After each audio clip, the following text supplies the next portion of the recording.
Over the border Acadia, the home of Evangeline. By Eliza Chase. Here lies the east, does not the day break here? Julius Caesar. To the Bay of Fundy, the Basin of Minas, Port Royal, Annapolis, Digby, Halifax, Grand Prix, Clare, L'Isle de Mont's Deserts. Chronology. Date 1604. De Mont's first landing on eastern coast. May 16, 1604. De Mont's and suite arrive at Port Royal. About June 1, 1606. De Mont's returns from France with supplies for his colony. 1606. Port Royal abandoned. 1610. Return of de Poutrincourt. 1612. Jesuit priest sent out from France. Founding of St. Sauveur colony at Empty Desert. 1613. Destruction of Port Royal by Argyle. After breaking up settlement at Empty Desert. 1628. Scotch colony broken up at Port Royal. 1634. Port Royal held by French under de Razilly. 1647. Feud between La Tour and Dionne. 1654. Port Royal under Le Borgne yields to English. 1684. Incursions of pirates. 1690. Sir W.M. Phipps captures and pillages Port Royal. 1691. Port Royal held by French under de Villebon. 1707. Unsuccessfully besieged. 1710. Bombarded by 7 English ships, the fort yields, name changed to Annapolis Royal. 1713. Treaty of Utrecht, ceding Acadia to the English. 1727, 1728. Oath of allegiance exempting French Acadians from taking arms against France. 1744. Port Royal bombarded and besieged 3 months. 1745. De Ramezay's unsuccessful attack. 1755. Forts Beausejour and Gaspereau taken by Moncton. 1755. Dispersion of the neutrals. 1763. Return of exiles, and founding of coast settlements. Treaty between France and England. 1781. Annapolis Royal surprised and taken by 2 warships. 1850. Last occupation by military force of Old Fort at Annapolis. Introduction. In the rooms of the Historical Society, in Boston, hangs a portrait of a distinguished-looking person in quaint but handsome costume of antique style. The gold-embroidered coat, long vest with large and numerous buttons, elegant cocked hat under the arm, voluminous white scarf and powdered peruke, combine to form picturesque attire which is most becoming to the gentleman therein depicted, and attract attention to the genial countenance, causing the visitor to wonder who this can be, so elaborately presented to the gaze. A physiognomist would not decide upon such representation as a counterfeit presentment of the tyrannical leader of the expedition which enforced the cruel edict of exile.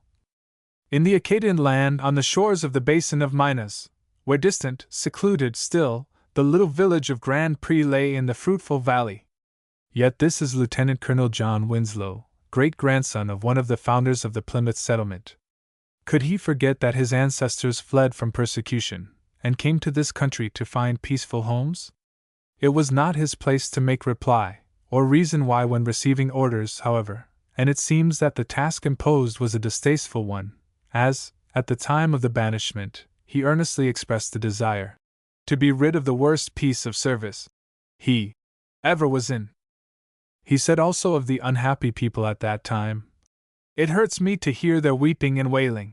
So we conclude that the pleasant face did not belie the heart which it mirrored. It is a singular coincidence that, for being hostile to their country at the time of the Revolution, his own family were driven into exile 20 years after the deportation of the unhappy French people.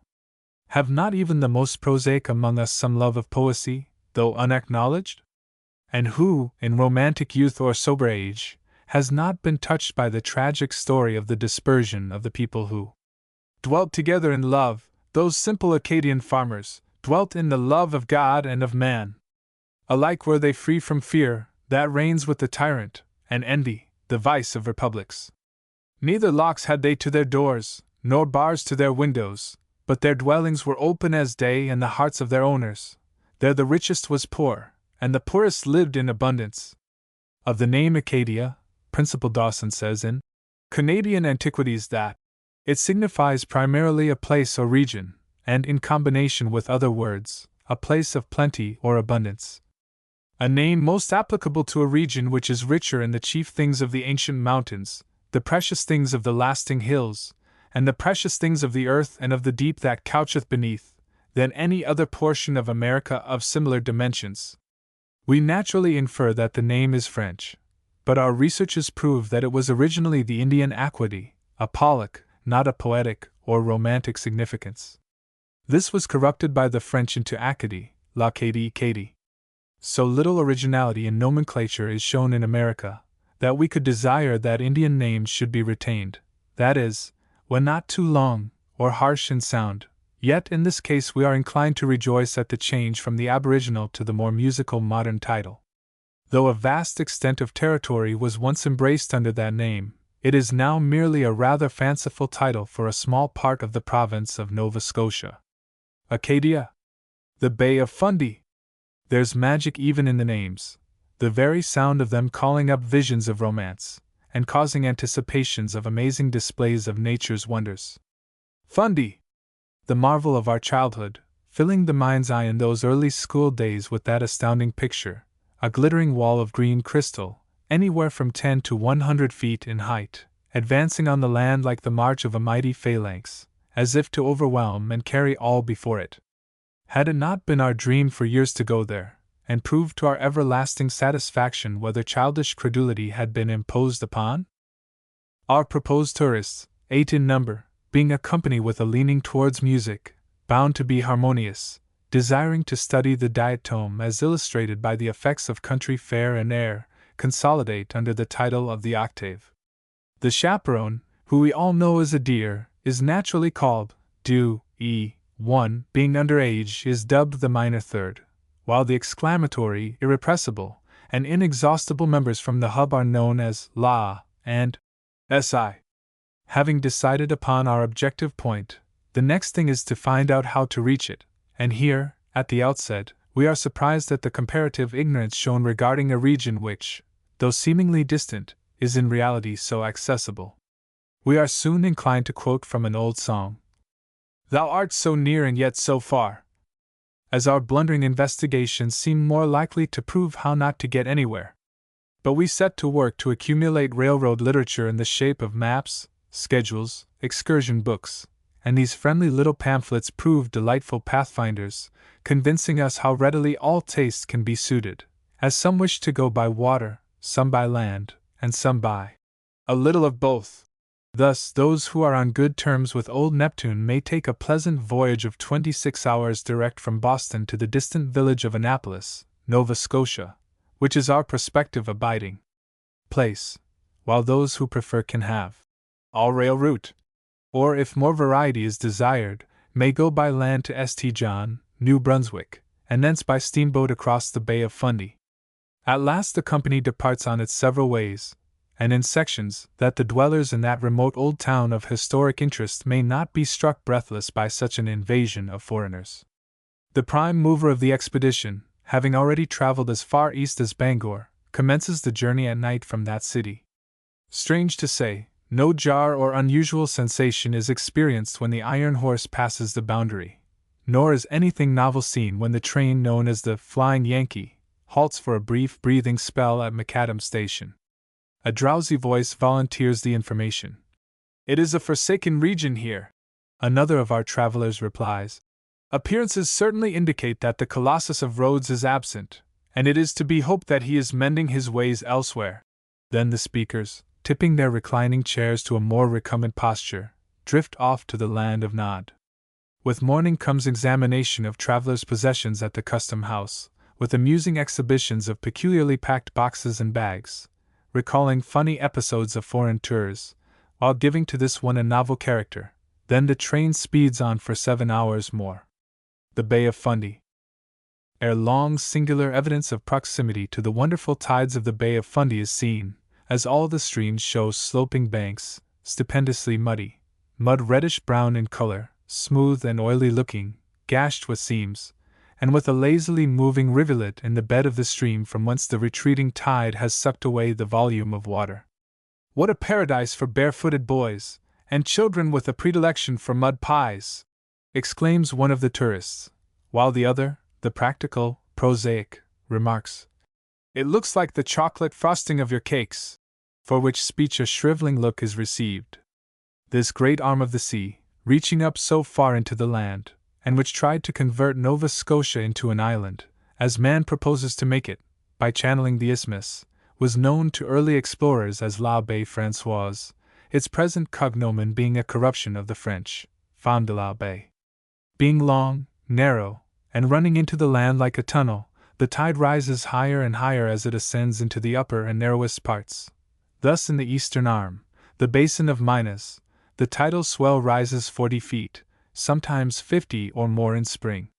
In Chignecto Bay, which extends in a more northerly direction from the Greater Bay, the rise has been known to reach 70 feet in spring, though it is usually between 50 and 60 at other times. Here, in the estuary of the Petit Kodiak, where the river meets the wave of the tide, the volumes contending cause the Great Boar, as it is called, and as in this region the swine wade out into the mud in search of shellfish, they are sometimes swept away and drowned. The Amazon River also has its boar. The Indians, trying to imitate the sound of the roaring water, call it Pororoca. In the Hooghly it is shown, and in a river of China, the Tintang, it advances up the stream at the rate of 25 miles an hour, causing a rise of 30 feet. In some northern countries the boar is called the eager. Octavia says this must be because it screws its way so eagerly into the land, but is immediately suppressed, and informed that the name is a corruption of Ogre, the Scandinavian god of the sea, of whom we learn as follows.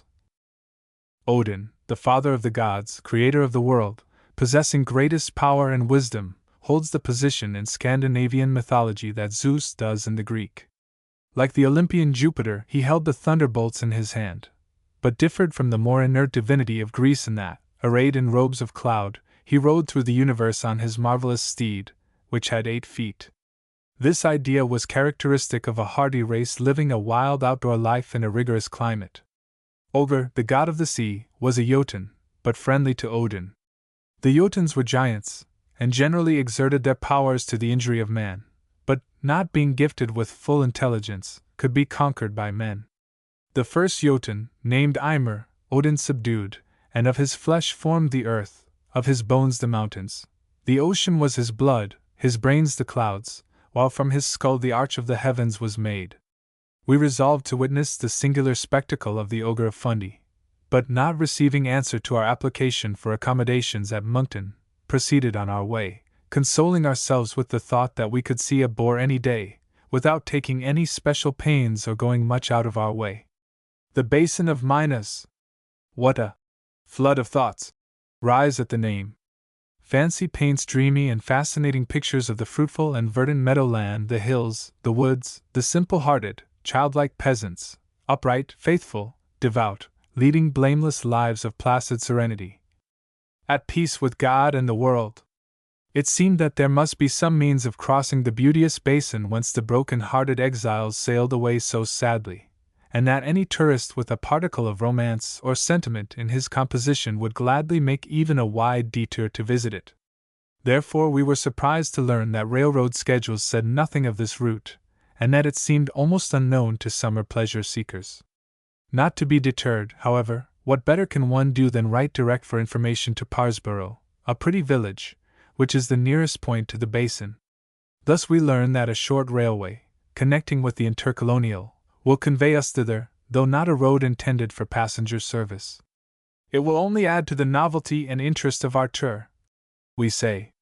We rather hope it will prove a very peculiar road, and are prepared for discomfort which we do not find, although, at Spring Hill, the point of divergence from the main line, such a queer train is waiting, that one exclaims, "Surely we have come into the backwoods at last!"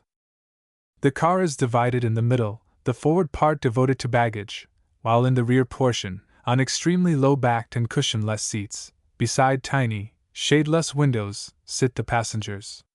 And such passengers! We mentally ejaculate something about. Crookshank's caricatures come to life. With much preliminary clanking of chains, a most dolorous groaning and creaking of the strange vehicle, A shudder and jar, the train is in motion, and slowly proceeding through densely wooded and wild country, a coal and lumber district, where only an occasional log house relieves the monotony of the scene, log huts which look as if they have strayed away from the far south and dropped down in this wilderness. At intervals, with a convulsive jerk which brings to their feet some new travelers on this peculiar line, the train halts to take on lumber, and one of our tourists remarks, "This old thing starts like an earthquake, and stops as if colliding with a stone wall," and continues, "Do you think the poet who longed for a lodge in some vast wilderness would have been satisfied with this?" Without waiting for a reply, the next remark is, "We are looking for summer accommodations, don't you think we could find board cheap here?" The prosaic one, ignoring such an attempt at pleasantry, replies, $5 per 1,000 feet, I have been told. When the conductor, in a huge straw hat and rough suit, sans collar or cravat, comes to collect tickets, the satirical one asks, "Will he punch them with his penknife, or clip them with a pair of old scissors?" We have heard of the wonderful one-hoss shay that was built in such a logical way it ran 100 years to a day, and conclude that the S, H, and P, R, R resembles it somewhat, and that, although there is a general flavor of mild decay about it in some respects, it will not be in danger of wearing out from high rate of speed. But who cares about time when on a holiday? At last, in the distance, a range of blue hills becomes visible, with a faint, far gleam of water, and, as the blue line abruptly descends to the glistening streak below, we know in an instant what that promontory must be, and ecstatically quote with one voice, "Away to the northward Blomidon rose," regardless of geography, as that cape happens, in this case, to be south of us. Having received information by mail that hosses and carriages are to be found at Parsborough, and that the sailing of the steamer is led by the tide, eager looks are cast about on alighting at that charming village, the natives of which, to our surprise, are not backwoodsmen or rough countrymen. Mine host, genial and gentlemanly, becomes visible, and we are soon bowling merrily along through the neat village, the picturesque country beyond, and are set down at a refreshingly old-timey inn directly on the shore of the basin of Minas, which bursts suddenly upon the view, amazing one by its extent and beauty. We exclaim in surprise, "Why, it looked no larger than one's thumb-nail on the map!" The basin of Minas. A curving beach with rolling surf, a long and very high pier, showing the great rise of the tide, at this point 60 feet in the spring, and directly before one the peculiarly striking promontory of Blomidon, with the red sandstone showing through the dark pines clothing his sides, and at his feet a powerful rip, tossing the water into chopped seas. A current so strong that a 6-knot breeze is necessary to carry a vessel through the passage which here opens into the Bay of Fundy. This is the place where schedules said nothing of a boat to convey the tourist across the inland sea, of 30 miles width, to the railroad on its south shore, the line which bears on its rolling stock the ominous initials W, A, R, but passes through the most peaceful country nevertheless. Yet our genial host's assurances that such a vessel will come are not to be doubted, and, after a dainty repast, a group sits on the pier, watching ghostly ships and smaller craft emerge from and vanish into the mist.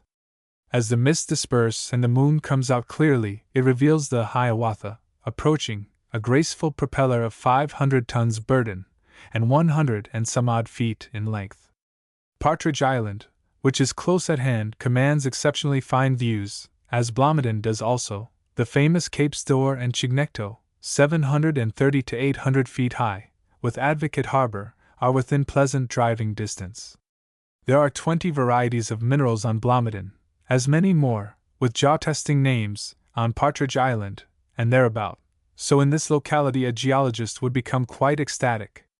Some of the finest marine scenery of the provinces, as well as lovely inland views and the noted and singular 5 islands, can be seen within a radius of 20 miles. No country is of much interest until legends and poetry have draped it in hues that mere nature cannot produce, says a pleasant modern writer. Geologists believe that the range of hills known as the North Mountain was once a long narrow island, and that a shoal gradually formed near Blomidon, in time filling in until that headland became part of the mainland. This striking cape, 570 feet high, one would naturally expect to find associated with strange wild myths of the Aborigines. And ye who love a nation's legends, that like voices from afar off call to us to pause and listen. Attend then. It seems that this was the favorite resort of Glooskap, the Indian giant, who, like Quasin the strong man, in Hiawatha, entered into a fierce combat here with the great beaver. Amik, king of the beavers, is spoken of in that same poem, and contended with the gigantic creature in similar manner, throwing huge masses of rock, which, falling in the water, became, in this case, the 5 islands. The Indian legend says that at this point a stupendous dam was built by the great beaver, and because this was flooding the Cornwallis Valley, Glooskap, whose supernatural power was unlimited, broke and bent it into its present shape, forming Cape Blomidon, afterwards strewing the promontory with gems, some of which he carried away to adorn his mysterious female companion. Here also he held a wonderful feast with another giant, and ordinary fish not sufficing to satisfy their enormous appetites, the two embarked in a stone canoe, sailed out into the great lake of Uniras, as they called the basin, and there speared a whale, which they brought to the shore and devoured at short notice. The approach of the white man causing the Indian giant to desert his old haunts, he sailed out on the great water and vanished from sight. But some day, when men and animals live together in peace and friendship, he will return and resume his royal sway on the basin of Minas. Before his departure he gave a farewell feast to all the animals, who swarmed from all over the country, turned his dogs into stone, and left his kettle overturned in the shape of an island near Cape Spencer, across Minas Channel. Since that time the loons, who were his hunters, wander sadly about the wildest lakes and rivers, searching for their master, uttering their dolorous cries, and the owls keep up their part of the lament, crying, "Cuckoo-scoos," which, being Indian language, they evidently learned from the giant, and being interpreted, signified, "I am sorry." The crown of France is adorned with a fine amethyst from Blomidon, and those early explorers, de Monts and Company, found in the neighborhood of Parsborough crystals and blue stones of a shining color, similar in appearance to those known by the name of turquoise. One of the company, having found a beautiful specimen of this kind, broke it into 2 pieces, and gave one to de Monts, and the other to Poutrincourt, who, on their return to Paris, had them handsomely set by a jeweler, and presented them to the king and queen. At the base of Cape d'Or there is a very powerful current with great maelstroms. This is known as the Styx, and through these terrible whirlpools 2 fishermen were carried this season, 1883, one losing his life, while the other, an expert swimmer and athlete, was saved by less than a hair's breadth, and afterwards described most thrillingly his sensations on being drawn into and ejected from the frightful vortices. Just at daybreak, when Blomidon looks out all glowing from the gauzy veil of mist, as the lazy zephyr wafts it aside, and the placid water repeats the glorious tints of radiant clouds, we regretfully take our departure.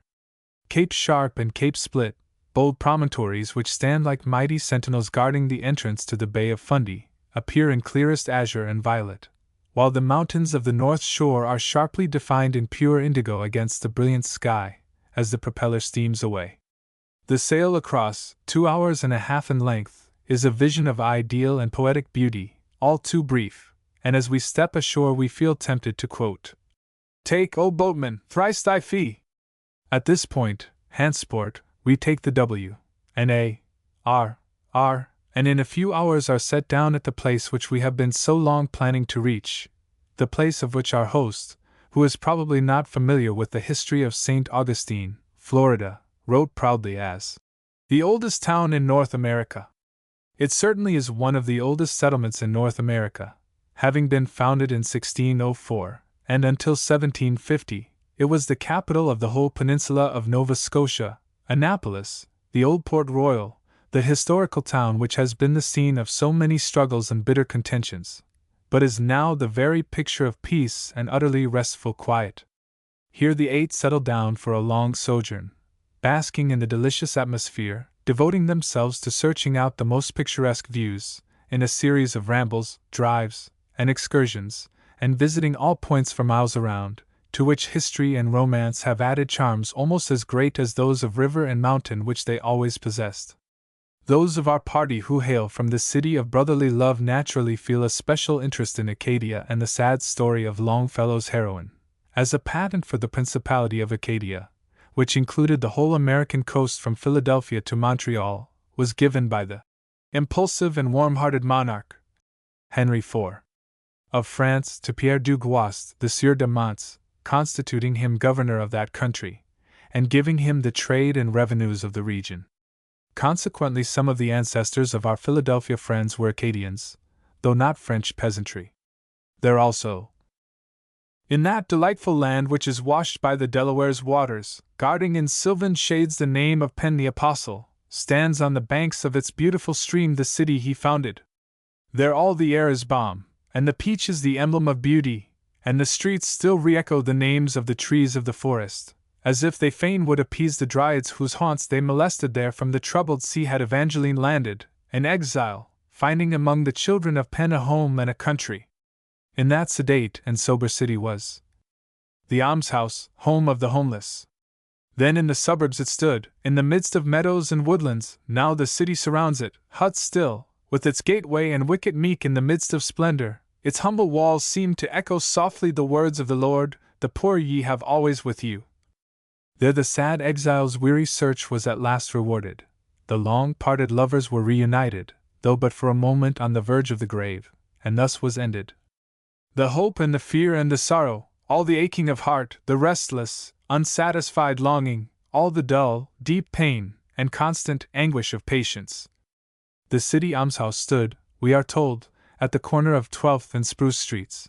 But the belief is quite general, and we incline decidedly to that our beloved poet intended by his description to portray the quaint building formerly known as the Friends' Almshouse, which stood in Walnut Place, opening off of Walnut Street below 4th, and which was torn down in 1872 or 1873 to give place to railroad and lawyers' offices.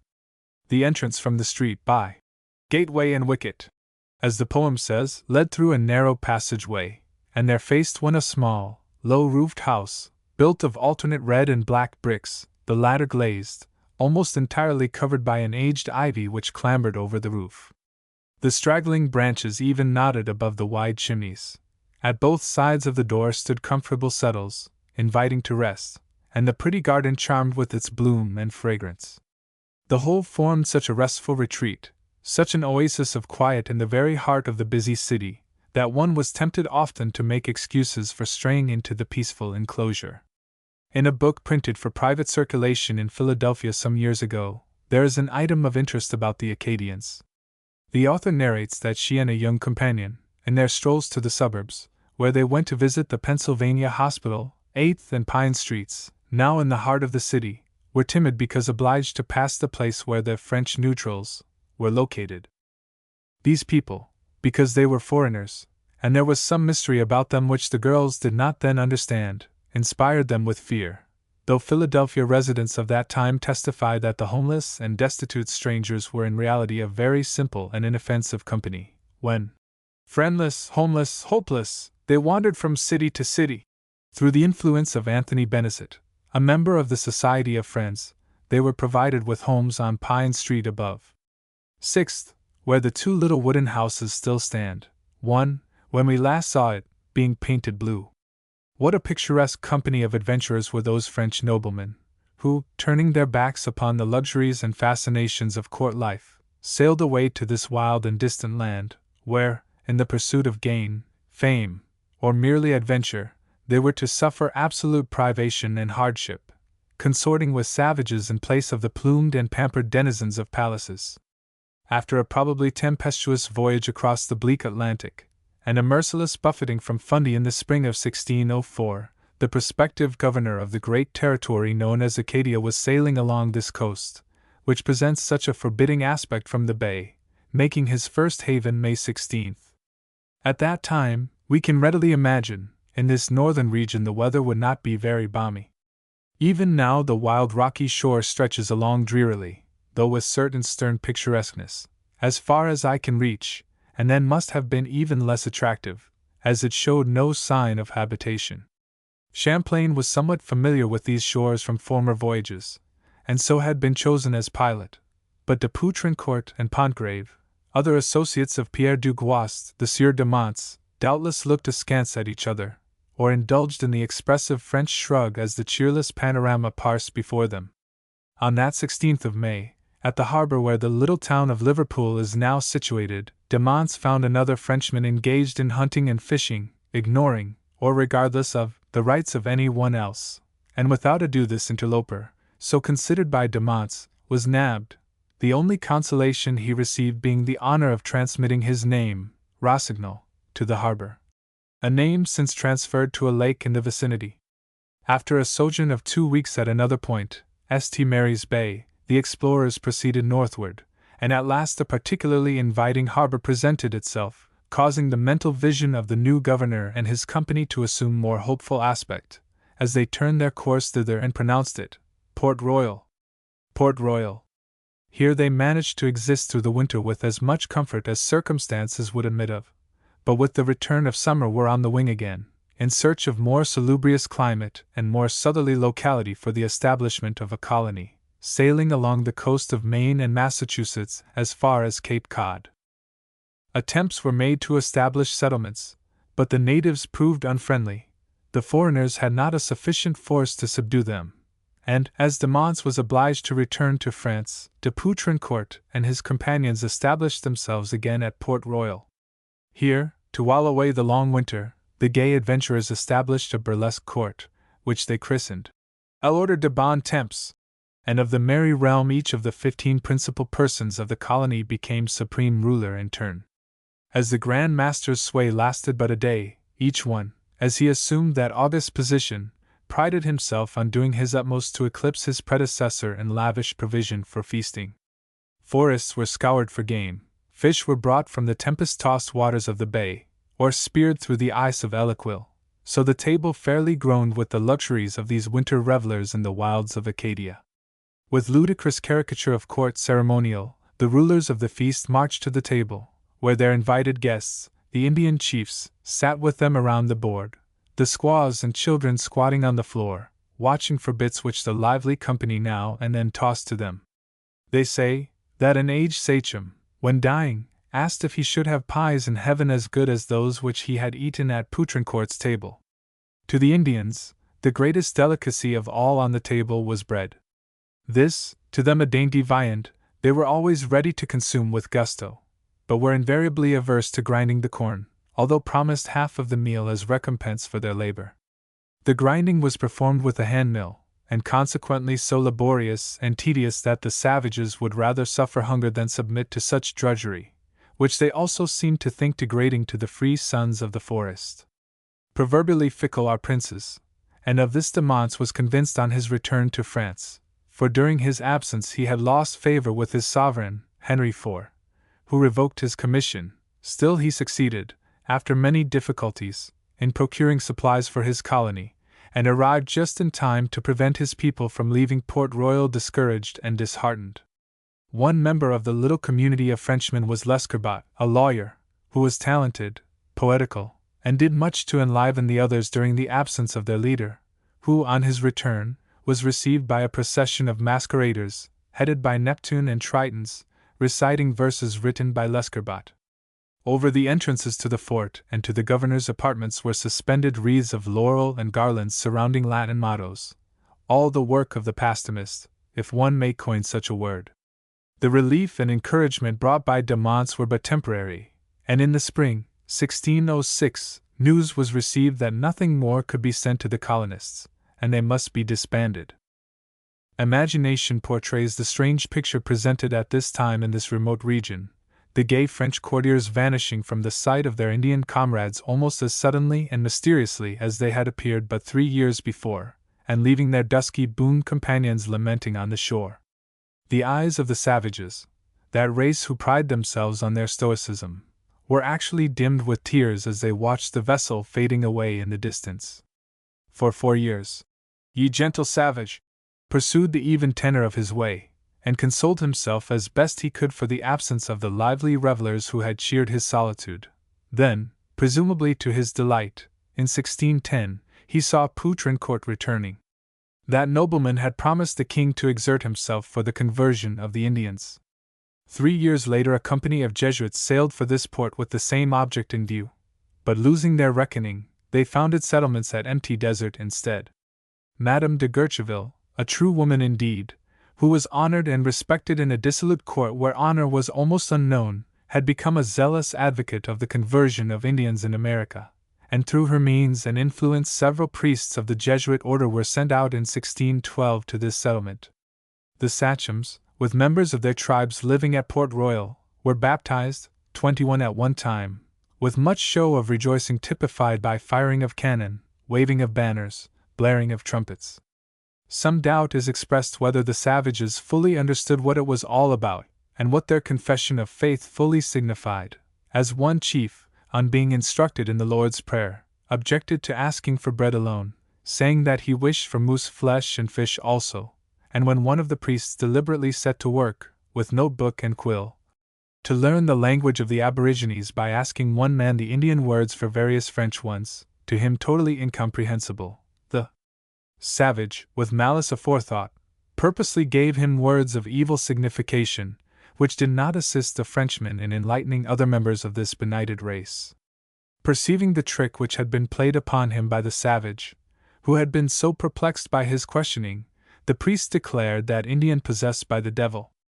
However, with all its discouragements, this was the opening of the work of the Jesuits in America, in which even those who might have thought their zeal at times mistaken could not but respect them for the noble heroism, displayed during so many years, in their work of civilizing and enlightening the savages. Even in these olden times there were turbulent marauders abroad, and one such, Argall, from Virginia, after destroying the settlement at some sound, empty desert, pounced upon this peaceful station, destroying the fort and scattering the colonists, 1613. The section known as Virginia was granted in 1606 to the London and Plymouth companies, and as that portion embraced the country between 34 degrees and 43 degrees north latitude, it seems that Argall pretended that the French at Port Royal were interlopers, usurping his rights. But as de Monts had received in 1604 a charter for the country deemed as lying between 40 degrees and 46 degrees north latitude, Argall had no right to dispossess de Monts or his successor. Notwithstanding that a member of Argall's company speaks of him as a gentleman of noble courage, that does not prevent us from considering him a rascal, for at this time France and England were at peace, and he was unauthorized in his base and tyrannous invasion of Port Royal. Before his attack on this quiet, peaceful station, he had shown greatest treachery at some sound, empty desert, where he stole Saucey's commission and cast adrift in an open boat 15 of the colonists. Poutrincourt's son, Beancourt, was now governor of Acadia, and stationed at Port Royal. He endeavored to make terms with Argall, and offered to divide with him the proceeds of the fur trade and the mines. But this was refused, and the settlement broken up, some of the unfortunate Frenchmen joining Champlain at Quebec, some scattering into the woods among the Indians, while others were carried to England and from thence demanded by the French ambassador. Thus, after only a little more than 8 years from the time of settlement, the colony was entirely broken up. En passant, a friend of ours, who with his family passed a summer in New Hampshire, at the roots of the White Mountains, as someone expressed it, surprised an old farmer by asking the names of hills in sight from that particular locality. The reply was, "I dunno, and I dunno as I care, but you city folks, when you come here, are allers askin questions." We conclude that we are liable to be classed in a similar category, and in fact, the dabbler when sketching one day is asked, "Ain't some of your party writing a book?" The interrogator's mind is set at rest by being answered that the reason we have become animated notes of interrogation is because we are interested in the history of the old town. But it is fearful to think for what that innocent lad is responsible, putting notions in people's heads, and causing this volume to be inflicted on a suffering world. To return to our subject. The olive branch was not yet to be the emblem of this spot, now so peaceful, for a colony of Scotch people were next routed, 1628, and the place left in ruins, when a season of quiet ensued. But this was virtually the commencement of the French and English wars in North America, continuing, with slight intermissions, until the Treaty of 1763, by which France gave up her possessions in America. In 1634 Port Royal fell into French hands again, when Claude de Razilly was governor, and here for a short time lived La Tour, one of his lieutenants, who kept up such bitter feuds with D'Aulnay, who held like position to his own, and whose story Whittier relates in his poem. St. John, 1647. Maudite de la Tour must have been one of the earliest advocates of women's rights, as she so bravely held the fort of St. John in her husband's absence. But what of my lady? Cried Charles of Estienne on the shock-crumbled turret. Thy lady was seen half-veiled in the smoke cloud, her hand grasped thy pennon, while her dark tresses swayed in the hot breath of cannon. Of its sturdy defenders, thy lady alone saw the cross-blazoned banner float over St. John. Alas for thy lady! No service from thee is needed by her whom the Lord hath set free. 9 days, in stern silence, her thraldom she bore, but the 10th morning came and death opened her door. Hannay says she was the first and greatest of Acadian heroines, a woman whose name is as proudly enshrined in the history of this land as that of any sceptred queen in European story.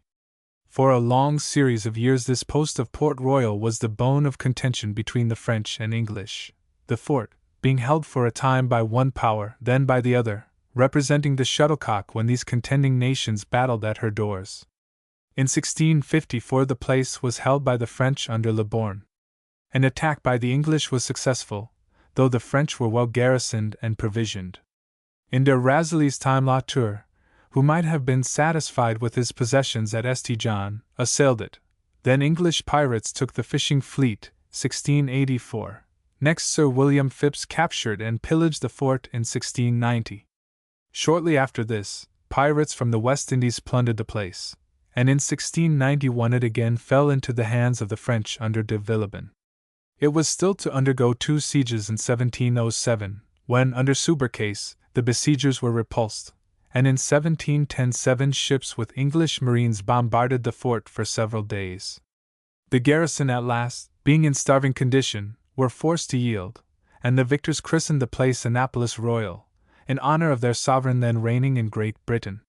The subjugation of this part of New France made Nova Scotia an English province, and for a time this realm might have answered to the description of Rasselas's Happy Valley, the thrifty, honest people relieved from wars and rumors of wars, and taking up the quiet, contented routine of everyday life. Far from the madding crowd's ignoble strife, they kept the noiseless tenor of their way. But in 1744 the reign of siege and terror began again, and the town was destroyed by bombardment and incendiary fires, when, for nearly 3 months, Le Loutre and de Vivier besieged the fort. The garrison, augmented by troops from Louisbourg, and assisted by provisions and men from Boston, finally repulsed their assailants. The next year there was another assault under de Ramezay, which was unsuccessful, and after the dispersion of the Acadians, 1755, the much-fought-over place was allowed to remain in quiet until 1781, when 2 American ships of war sailed up the river at night. Their forces, taking the fort by surprise, robbed the houses, after imprisoning the people in the old blockhouse. Since that time the English have retained possession of this much-disputed territory. The fort has been unarmed and unoccupied by military force since 1850, when the Rifle Brigade were stationed here, but the tedium of garrison life proving still more irksome here, and desertions being frequent, the fort was abandoned as a military post. Annapolis. What a fascination there is about that old fort at Annapolis, the Hornet's Nest, as it was called in the olden time, the stronghold which withstood so many sieges, and was the subject of constant contentions in bygone years. The hours slip by unodored when one sits on the ramparts dreaming and gazing on the broad sweep of river, the distant islands, the undulating lines of the mountain ranges. The sleepy-looking cows wander lazily about, cropping the grass on the embankments, and even clamber over the ancient archway. One peoples the place with imaginary martial figures, and is almost startled when the stillness is broken by a rustle and approaching footsteps, and turns, as if expecting to see glittering uniforms appearing through the crumbling arch. But it is only old Mooley, who deliberately walks into the inner enclosure, and if our special artist on the spot has left his sketch for a moment, probably puts her foot in it, with the air of one who should say, "Who are you who dare invade my realm?" The quaint Baroque building, with its huge chimneys and gambrel roof, is now occupied by several families, and a whitewashed fence encloses a gay garden. The small magazine, built of creamy sandstone sent from France for the purpose, still remains, and its excessively sharp roof shows above the ramparts. But the massive oaken door stands open wide and is green with age. The roof is decidedly shaky, and the shingles hang loosely, so that one would think that only a moderate gale would send them flying like a pack of cards. The blockhouse, built of massive logs and heavy planks of English oak, stood within the past year by the bridge over the moat. But, unfortunately, a person without reverence for antiquities has razed it, thereby obtaining his winter fuel cheaply, and he now turns an honest penny by selling canes, etc., of the wood. When we indignantly ask some of the townspeople how they could have permitted this, they reply, "Oh, it was getting rotten, and would have tumbled down some day." But we judge, by pieces which we see of the sound, tough-fibred oak, that it might have stood for 50 years more without injury, while a little judicious propping and repairing, perhaps, would have preserved it for a longer period than that. Poor Annapolitans, who had no centennial exhibition to teach them the value of historical relics and old things. On the main Central Railroad, quite near the track at Winslow, we passed, on our way here, an old blockhouse, which is carefully preserved. Not long ago, the Canadian government received orders that all buildings, except the barrack and magazine, must be removed from the fort enclosure. Yet a garrulous old Scotchman still resides there in a tiny house, and plies his trade as cobbler. His delight is to regale strangers with preposterous yarns, and accounts of his adventures in Her Majesty's service, accounts which must be taken with considerably more than the proverbial grain of salt, but to which we listened with delight and amazingly sober countenances. When asked how it happens that he still remains in the fort grounds, he answers, "I rid out home, to England, to say that I served in the army for 30 year, and I know the old girl will let me stay." There's respect for a sovereign. He talks wisely of the bomb-proof, a word which we have some difficulty in translating into bomb-proof, and we are, apparently, overpowered with wonder, as he explains how, with a few burls av powther they could send ivory thing flying, and destroy the whole place, every bit av it. Presumably misled by our simulated credulity, he goes on to describe a well in front of the magazine, and says, "When they wanted to get red av troublesome prisoners, plump they'd go in the water, and that was the last avm." Suffice it to say, that the oldest inhabitant has no recollection of the slightest trace of such a well. The underground passage has fallen in, only the entrance being now visible and accessible. Old Gill says, "I is the last man iver in it, and I got caught there with the wall fallen in, and they were 24 hours getting me out." A Cully story, adding, "Oh, I was a divil in them days, and I found in there a bit av a gun wrench, and Mr. So-and-so, from Halifax, gave me some money for it, and he lapped it up in his handkerchief like as if it had been gould." We are told of an ancient house, of the era of the French occupation, and go to see it, but learn, though it looks so aged, that it was built upon the site of the French house, and is not the old original. The owner has reached the ripe age of 94, and is a remarkable man, with the polished manner of a gentleman of the old school. In such a climate as this, one would naturally expect to find centenarians. He tells us many interesting things about old times here, and his grandson brings out a barrel of Acadian relics to show us. We are interested in noting the differences between these ancient implements and those in use at the present time.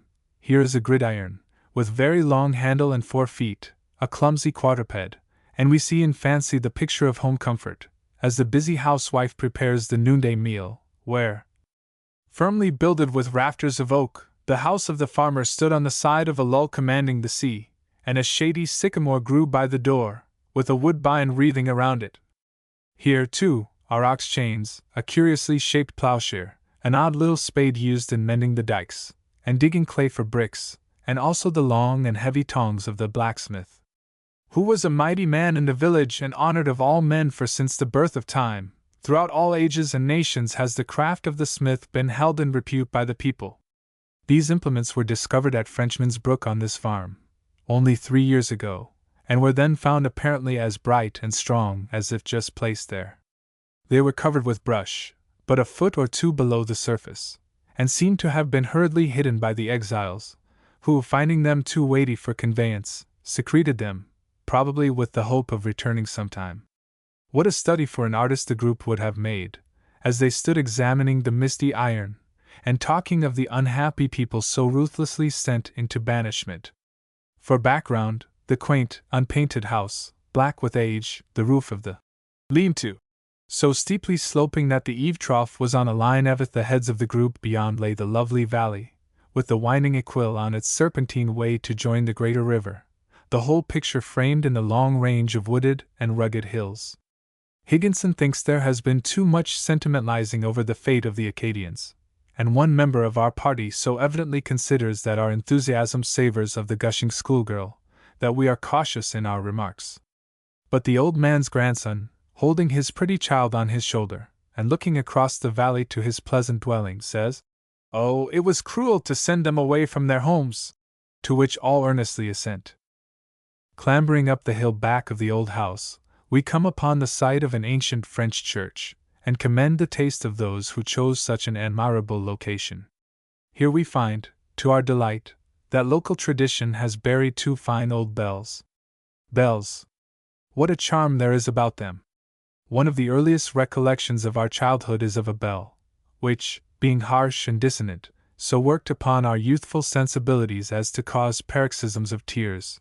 And now in these later years we are sure that should some genie set us down blindfolded in any place where we had ever remained for a time, the mere tones of the bells would enlighten us as to our whereabouts. Those evening bells! Those evening bells! How many a tale their music tells, of youth and home and that sweet time when last I heard their soothing chime. After the Port Royal settlement was broken up by Argall in 1613, tradition says this church crumbled away into ruin, and, as the supporting beams decayed, the bells sank to the ground, where, from their own weight and the accumulations of nature's debris, they became more and more deeply embedded until lost to view. Silver bells, from France, they say. Of course!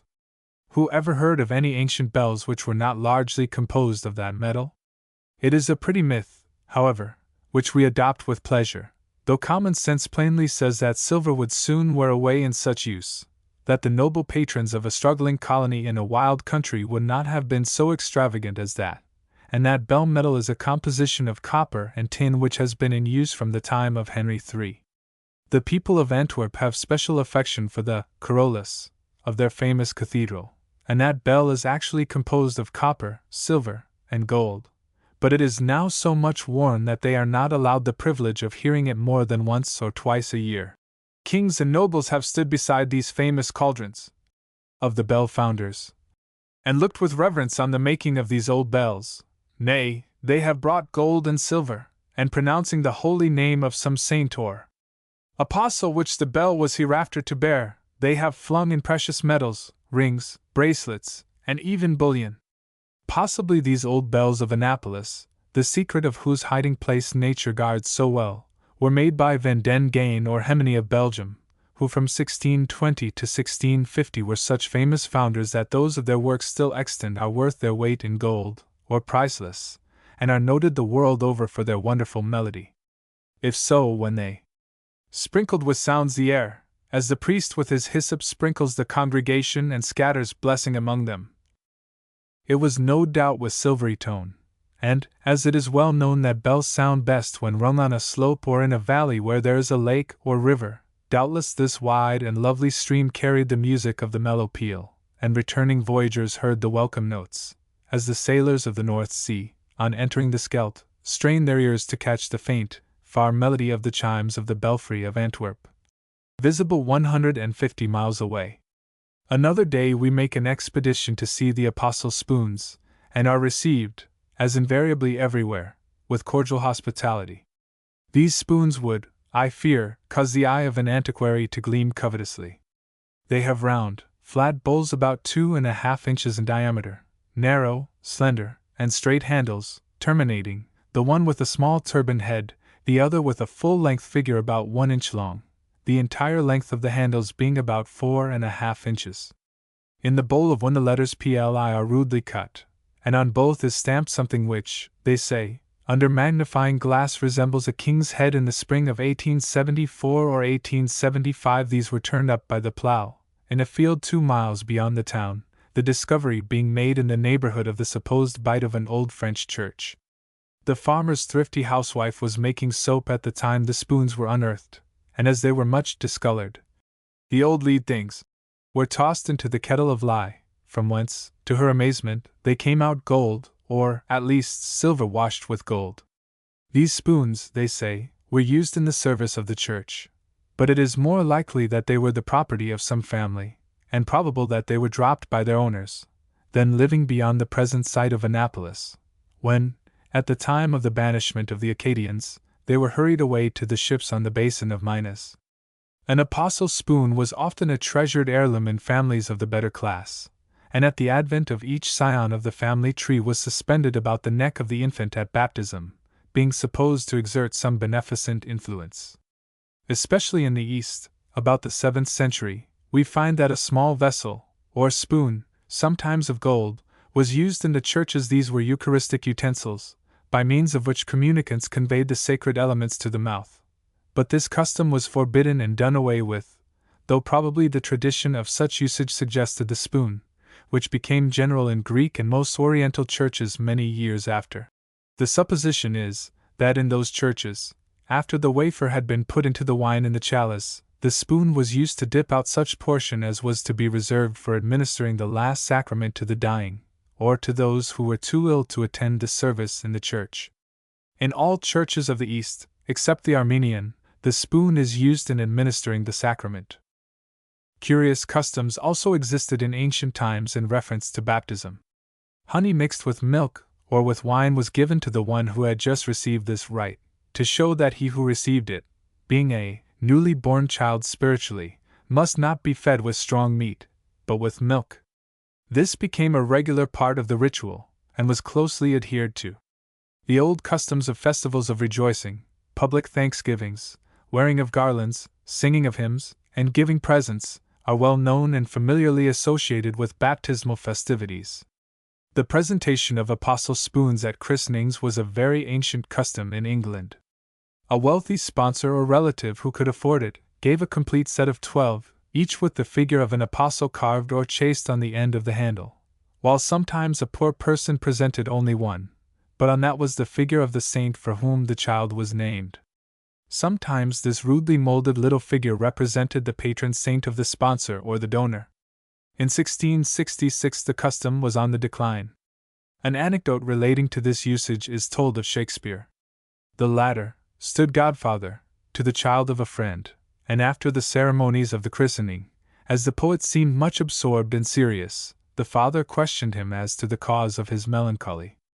The sponsor replied that he was considering what would be the most suitable gift for him to present to his godchild, and that he had finally decided. "I'll give him," said he, "a dozen good Latin spoons, and thou shalt translate them." This was a play upon the word Latin.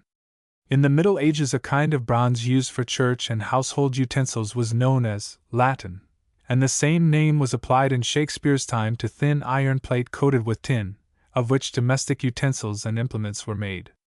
In Johnson's Bartholomew Fair, one of his characters says, "And all this for the hope of a couple of apostle spoons, and a cup to eat caudle in." In a work of Middleton entitled, "The Chaste Maid of Cheapside," one of the characters inquires, "What has he given her?" To which another replies, "A fair high-standing cup, and 2 great apostle spoons, one of them gilt." The hat, or flat covering on the head of the figure, that which we call a turban in one of these at Annapolis, was a customary appendage usual in apostle spoons, the intention being thereby to protect the features of the tiny heads from wear. Whatever the history of these at Annapolis, there can be no doubt of their genuineness, and in a perfect state, they are extremely rare. In our antiquarian researches we are naturally drawn to the old cemetery, adjoining the fort grounds, but learn that the oldest graves were marked by oaken slabs, which have all disappeared, as have also many odd stone ones. But among those still standing one records that someone died 1729. Another states that the body below is deposited here until the last trump, and one, which must be the veritable original of the affliction's sore rhyme, ends, till death did seize and God did please to ease me of my pain. Still another bears this epitaph, verbatim et literatim. Stay, friend, stay, nor let thy heart profane the humble stone that tells you life is vain. Here lies a youth in molding ruin, lost, a blossom nipped by death's untimely frost. Oh, then prepare to meet with him above in realms of everlasting love. The stonecutter's hand must have been as weary when he blundered over the word humble as the poet's brain evidently was when he reached the line which limps so lamely to the conclusion. Near this recently stood a stone, with uncouth rhymes and shapeless sculpture decked, on which the representation of Father Time was carved in such peculiar manner that from pose and expression the figure might have passed for a lively youth rather than the dread reaper, and was irreverently known to the village youths as Sarah's young man, a title suggested by a popular song of the day. In a remote corner we find the tomb of Gregoria Rimonia Antonia, a native of Spain, and afterwards learn her story, an episode in the life of the Iron Duke which does not do him honor. Did La Grande Dame, the Duchess, ever know of the fair foreigner who supplanted her, the Dame au high degree, in her husband's affection? Did the beautiful Spanish maiden dream, when the brilliant English general wooed her, that he was doing her and another woman the greatest wrong? Little did the fascinating Spaniard think that the so-called nobleman would compel her to marry another, and that other a rough, illiterate man, who would bring her to this wild, strange, faraway country, and that here she should be laid to rest, after life's fitful fever. Is it to be wondered at that her fiery southern spirit rebelled, that her wrongs embittered her, and that her life here was unhappy?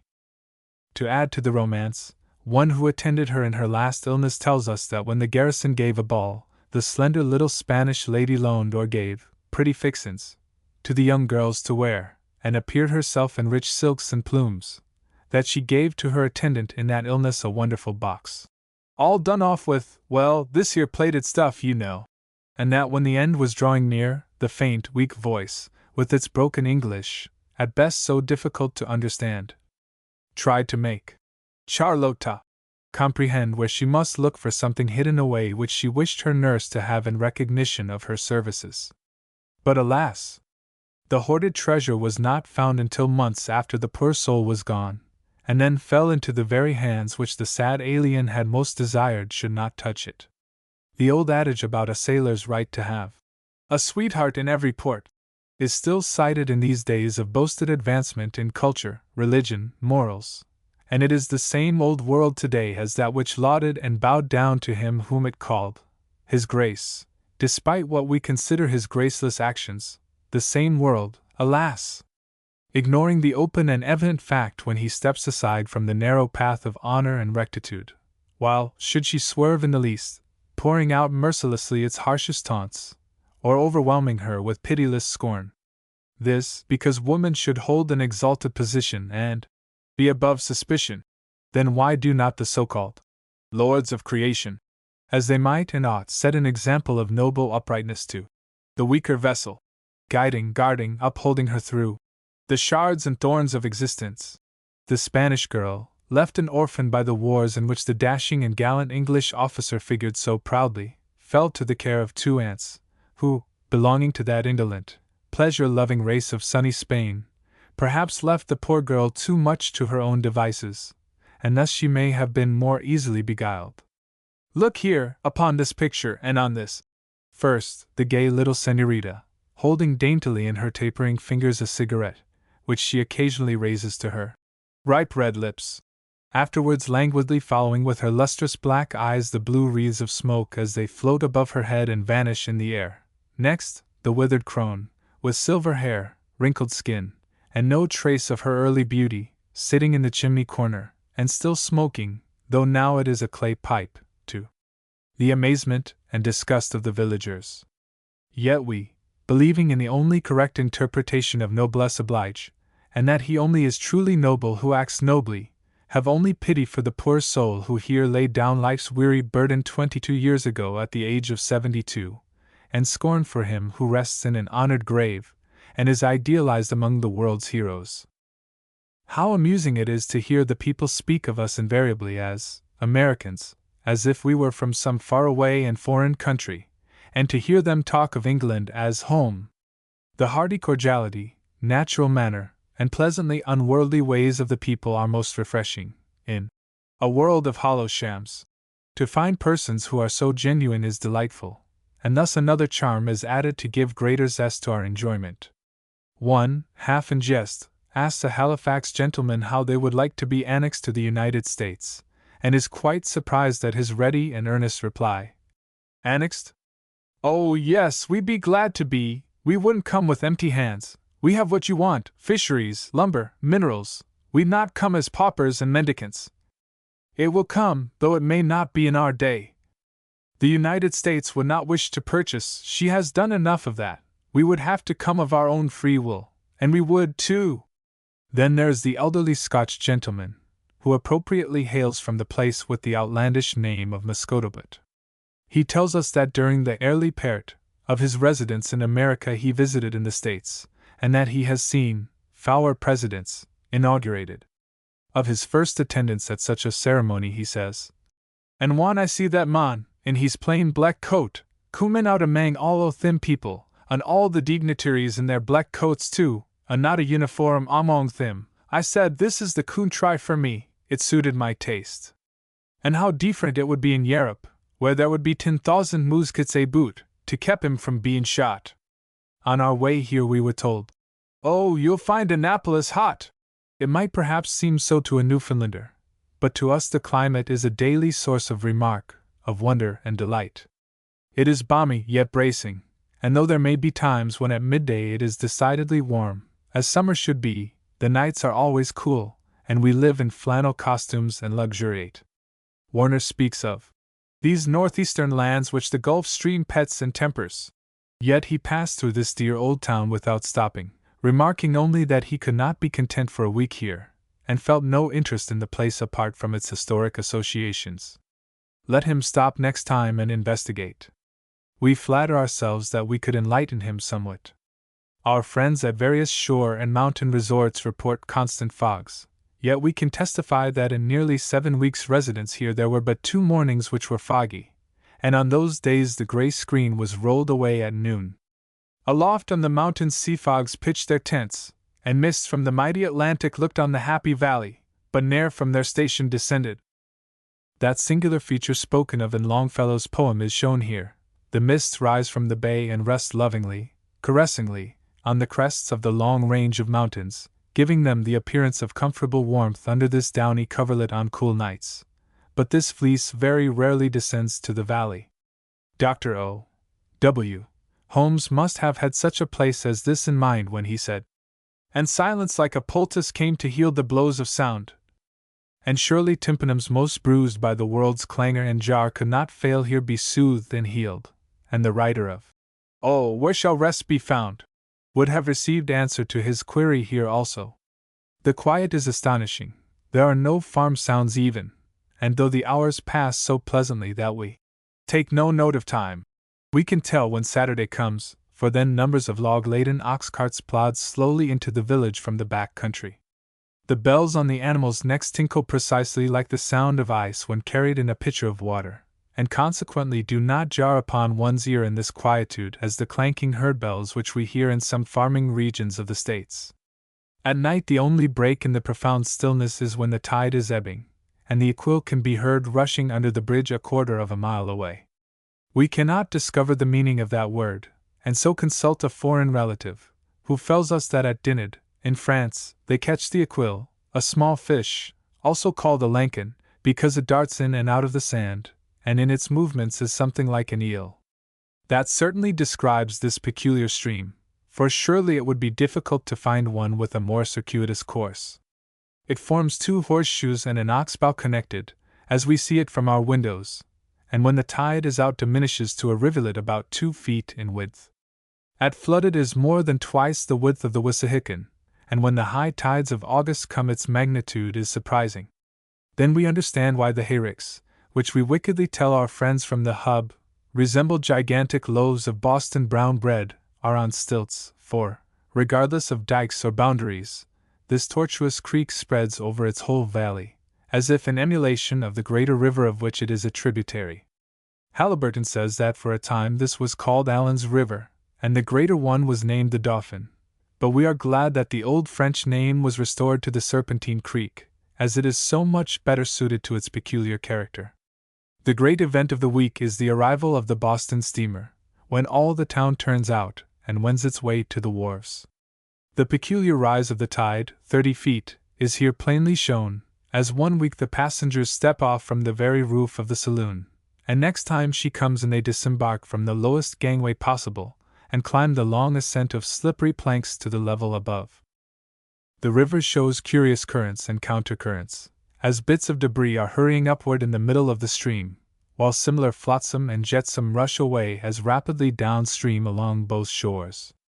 The queer old tub of a ferry boat, with its triangular wings spreading at the sides, used as guards and gangplanks, is a curiosity, as it zigzags across the powerful current to the village on the opposite shore. But the ferryman's slim, the ferryman's young, and he's just a soft twang in the turn of his tongue, and in our frequent trips across he probably makes a mental note when he hears us lamenting that we cannot get lobsters, for one day he sends to our abiding place 4 fine large ones, and will not receive a cent in remuneration. Another time, when waiting for the farmers to guide us to the ice mine, a ravine in the mountains where ice remains through the summer, a delicious lunch, consisting of fresh bread, sweet milk, and cake, is unexpectedly set before us, and the generous farmer's wife will not listen to recompense. A modern writer says, "A great part of the enjoyment of life is in the knowledge that there are people living in a worse place than that you inhabit. But it does not add to our happiness to think of those who could not come to this lovely spot, and we commiserate the can't-get-away club of the cities. We would not change places with any of the dwellers at the fashionable resorts at springs, sea, or mountains, no, indeed. Though they no doubt would elevate their noses, and set this place down at once as deadly dull or too awfully slow for anything. Doubtless those also of our friends to whom we tell the plain, unvarnished truth, if they come here will be disappointed, as they will not see with our eyes. One cannot expect the luxuries of palatial hotels at $5 per day. Such would be out of place here.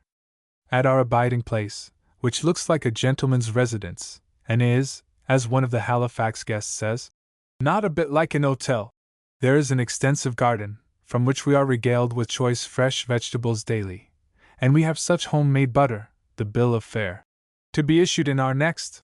A Frenchman might think that we return to our muttons frequently. Still, as that viand suggests at least the famous English Southdown in excellence, we are resigned. A noted wit has said, "Doubtless God might have made a better berry than the strawberry, but doubtless God never did." And if one is so fortunate as to come to this country in proper season, he can feast on that delectable fruit in its perfection, that is, the wild fruit, so much more delicious and delicate in flavor than after its boasted improvement by cultivation. If one arrives before the close of the fisheries, salmon, fit for a royal banquet, graces the table, while even in July and August he may enjoy shad, and strange enough it seems to Philadelphians to be eating that fish at such time of year. There are in the town a number of inns, and summer guests are also made welcome and comfortable in many of the private residences. In one of the latter, a large old-fashioned house, with antique furniture, 3 sisters reside, who possess the quiet dignity and manner of the old school, and here one would feel as if visiting at one's grandfather's, and be made pleasantly at home. We are surprised to find that this old town has generally such modern and New Englandish aspect, and are told that it has twice been nearly destroyed by fire, even in modern times, therefore but few of the quaint buildings remain. Some of these are picturesque and interesting, the one combining jail and court-house being a feature of the main street. The window of one of the cells faces the street, and the prisoners' friends sit on the steps without, whiling away the tedium of incarceration with their converse. The oldest dwelling in the town stands on St. George's Street, nearly opposite the old-fashioned inn known as the Foster House. Its walls were originally made of mud from the flats, held together by the wiry marsh grass, which, being dried, was mixed in the sticky substance as hair is in plaster. But as these walls gave way from the effects of time, the seams and cracks were plastered up, and by degrees boarded over, until now the original shows only in one part of the interior. The houses throughout this region are almost invariably without blinds or outside shutters, and consequently look oddly to us, who are inclined to screen ourselves too much from the blessed sunshine. Bay windows are popular. We saw one small house with 4 double and 2 single ones, giving it an air of impertinent curiosity, as the dwellers therein could look out from every possible direction. The ancient dormer windows on the roofs have given place to these queer bulging ones, which, in Halifax especially, are set 3 in a row on the grey shingles, and bear ludicrous resemblance to gigantic beehives. In some of the shops, at the post office and railroad station, our money is taken at a small discount, but in many of the shops they allow us full value for it. In one the proprietor tells us of the sensation caused here once by the failure of a Canadian bank, and the surprise of the townspeople, whose faith seemed shaken in all such institutions, when he continued to take United States bank bills. He says, "I told them the United States government hadn't failed, that I believed in it yet, would take all their money I could get, and be glad to have it, too." To continue the impression of being in a foreign land, we must attend service at the 5 or 6 different churches, and hear the prayers for the Queen and royal family. In the first place of worship, where the octave augments the congregation, Victoria and many of her family are mentioned by full name and title, in sonorous and measured tones. In the next the pastor speaks of our sovereign, and those under her and over us. In another, our Queen is simply referred to, and some ministers who are suspected of being tinctured with republicanism sometimes forget to make any special allusion to Her Majesty. In our walks up the main street, which is not remarkably bustling or busy, we see long rows of great old hawthorn bushes bordering the road, and giving quite an English touch to the scene, and everywhere gigantic apple trees, which would delight an artist, so deliciously gnarled and crooked are they. I am not aware that astronomy is a favorite study with the inhabitants, but have no doubt that sidereal observations are popular at certain seasons, as this country is a famous apple-growing district, and that fruit is sent from here to England and the States in vast quantities. Octavius says, "If you would know what an apple is, you should come here in the fall," but is at once frowned down by the other 7 for this atrocity. The valleys of Annapolis and Cornwallis yield an average crop of 200,000 barrels of apples. Dealers in Bangor who paid 87 per barrel in Boston for this fruit, have afterwards been chagrined on discovering that it came from Annapolis originally, and that they could have procured the same from that place direct at $2.25 to $3 per barrel. Very lovely is the view from a hill outside the village, and there also is the Wishing Rock, one of the most noted objects of interest, as a guide-book would term it. They say that if one can run to the top without assistance, or touching the rock with the hands, then whatever one wishes will come true. This feat it is almost impossible to accomplish, as the stone has been worn smooth by countless feet before ours. Still the youthful and frisky members of our party must attempt the ascent, with a run, a rush, and a shout, while the elders look on, smiling benignly. The dikes of Eliquil form a peculiar but pleasant promenade, and along that narrow, circuitous path we frequently wander at sunset. These embankments remain, in great part, as originally built by the Acadians, and are formed of rubbish, brush, and river mud, over which sods are closely packed, and for most of the season they are covered with tall waving grass. This primitive sea wall is 6 or 8 feet in width at the base, and only about 1 foot wide at the top, so it is necessary for him, who standeth, to take heed lest he fall. Otherwise his enthusiasm over the beauties of the prospect may receive a damper from a sudden plunge into the water below. There is a fine new rink in the village, and in the mornings those of us who are novices in the use of rollers have a quiet opportunity to practice and disport ourselves with the grace of a bureau, or other clumsy piece of furniture on wheels. Then we go to the wharves to witness the lading of lumber vessels. Some of the logs floating in the water are so huge as to attest that there are vast and aged forests somewhere in Her Majesty's domains in America, and the lumbermen, attired in rough corduroy, red shirts, and big boots, balance themselves skillfully on some of the slippery trunks, while with pole and boat-hook propelling other great ones to the gaping mouths in the bow of the vessel. Then horse, rope, pulley, and windlass are brought into play to draw the log into the hold and place it properly among other monarchs of the forest, thus ignominiously laid low, and become what Mantalini would style a damp, moist, unpleasant lot. From the wharf above we look down into the hold, and seeing this black, slimy, muddy cargo, say regretfully, "How are the mighty fallen!" as we think of the grand forests of which these trees were once the pride and glory, but of which ruthless man is so rapidly despoiling poor Mother Earth. We have brought with us those aids to indolence which a tiny friend of ours calls hang-ups, expecting to swing them in the woods and inhale the odors of pine, but the woods are too far away, so we are fain to sit under a small group of those trees at the end of the garden and gaze upon the peaceful valley. There in the tranquil evenings of summer, when brightly the sunset lighteth the village street, and gildeth the vanes on the chimneys, we sit when day with its burden and heat has departed, and twilight descending brings back the evening star to the sky, and the herds to the homestead. There we sit and talk of the romantic story, comparing notes as to our ideal of the heroine, and such is the influence of the air of sentiment and poetry pervading this region, that we decide that Bowden's representation of her, when in the harvest heat she bore to the reapers at noontide flagons of homebrewed ale, nut brown ale, that was famed for its strength in the village of Grand Prix, is too sturdy, as with masculine stride she marches afield, and that Constant Meyer's ideal more nearly approaches ours. The one depicts her in rather puritanical attire, the other, studying authentic costume, they say, shows her wearing her Norman cap, and her kirtle of blue, and the ear-rings brought in the olden time from France, and since, as an heirloom handed down from mother to child, through long generations, and seated by the roadside as, with God's benediction upon her, a celestial brightness, a more ethereal beauty, shone on her face and encircled her form. All along the roads we notice a delicate white blossom, resembling the English primrose in shape, and one day ask an intelligent-looking girl whom we meet what it is called.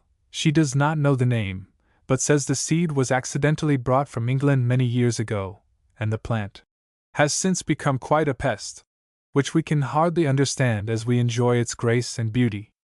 We notice that our pleasant informant follows a pretty fashion of other belles of the village, a fashion which suits their clear complexions and bright faces, that is, wearing a gauzy white scarf around the hat, and in the dainty folds a cluster of fresh garden flowers.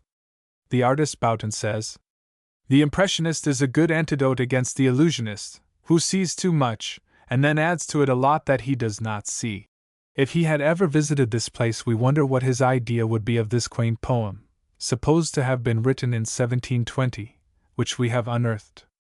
We have acquired quite an affection for this pleasant old town, and shall be loath to leave. If our friends think we are too enthusiastic, we shall refer them to this old writer to prove that we have not said all that we might, as he indulges in such airy flights of fancy and such extravagant praise. His description would lead one to expect to see a river as great as the Mississippi, and mountains resembling the Alps in height, whereas in reality it is a quiet and not extraordinary though most pleasing landscape which here delights the eye. Annapolis, Royal. The king of rivers, solemn, calm, and slow, flows toward the sea, yet fierce is seen to flow. On each fan bank, the verdant lands are seen, in gayest clothing of perpetual green on every side. The prospect brings to sight the fields, the flowers, and every fresh delight. His lovely banks, most beauteously are gracked with nature's sweet variety of taste herbs, fruits, and grass. With intermingled trees the prospect lengthen, and the joys increase. The lofty mountains rise to every view, creation's glory, and its beauty too. To higher grounds the raptured view extends, whilst in the cloud-topped cliffs the landscape ends. Fair scenes, to which should angels turn their sight, angels might stand astonished with delight. Majestic grove in every view arise, and greet with wonder the beholder's eyes. In gentle windings where this river glides, and herbage thick its current almost hides, where sweet meanders lead his pleasant course, where trees and plants and fruits themselves disclose, where never fading groves of fragrant fir and beauteous pine perfume the ambient air, the air, at once, both health and fragrance yields, like sweet Arabian or Elysian fields. Thou royal settlement, he washes thee, thou village, blessed of heaven and dear to me, nam from a pious Essovirane, now at rest, the last of Stuart's line, of Queens the best. Amidst the rural joys, the town is seen, enclosed with woods and hills, forever green the streets, the buildings, gardens, all concert to please the eye, to gratify the heart. But none of these so pleasing or so fair, as those bright maidens, who inhabit there. Your potent charms, fair nymphs, my verse inspire, your charms supply the chaste poetic fire. Could these my strains but live, when I'm no more, on future fame's bright wings, your name should soar. Where this romantic village lifts her head, betwixt the royal port and humble mead, the decent mansions, decked with moderate cost, of honest thrift, and generous owners boast, their skill and industry their sons employ, in works of peace, integrity and joy. Their lives, in social, harmless bliss, they spend, then to the grave, in honored age descend. The hoary sire and aged matrons see their prosperous offering to the fourth degree, with grief sincere, the blooming offspring close their parents' eyes, and pay their debt of woes, then haste to honest, joyous marriage bands. A newborn race is reared by careful hands, through numberous ages thus they'll happy move in active busness, and in chastest love. The nymphs and swains appear in streets and bowers as morning fresh, as lovely as the flowers. As blithe as Phoebus, ruler of the day, prudent as Pallas, and as Flora gay. A spire majestic roars its solemn vein, where praises, prayer and true devotion reign, where truth and peace and charity abound, where God is fought, and heaven a wide blessings found. The generous flock reward their pastor's care, his prayers, his wants, his happiness they share returred from worldly care, from noise and strife, in sacred thoughts and deeds he spends his life, to immoderate bounds, his wishes he confines, all views of grandeur, power and wealth resigns, with pomp and pride can cheerfully dispense, dead to the world, and empty joys of sense, the symphony of heaven ly song he hears. Celestial concord vibrates on his ears, which emulates the music of the spheres. The band of active youths and virgins fan, ranked in due order, by their teacher's care, the sight of all beholders gratify, sweet to the soul, and pleasing to the eye. But when their voice is found in songs of praise, when they to God's high throne their anthems raise, by these harmonious sounds, such raptures given, their loud hosannas waft the soul to heaven. The fourfold parts in one bright center meet, to form the blessed harmony complete. Loved by the good, esteemed by the wise, to gracious heaven, a pleasing sacrifice. Each note, each part, each voice, each word conspire to inflame all pious hearts with holy fire. Each one in fancy seems among the throng of angels, chanting heaven's eternal song. Hail music, foretaste of celestial joy, that always satiates, yet canst never cloy. Each pure, refined, ecstatic pleasure's thine, thou rapturous science. Harmony divine! May each kind wish of every virtuous heart be given to all who teach or learn thine art. May all the wise and all the good unite, with all the habitants of life and light, to treat the sons of music with respect, their progress to encourage and protect. May each musician and musician's friend attain to hymns divine, which never end. Being a musical company, the Octave accept this peroration without criticism, and do not seem to consider it an extravagant rhapsody, though they are so daring as to take exception to other parts of the queer old poem.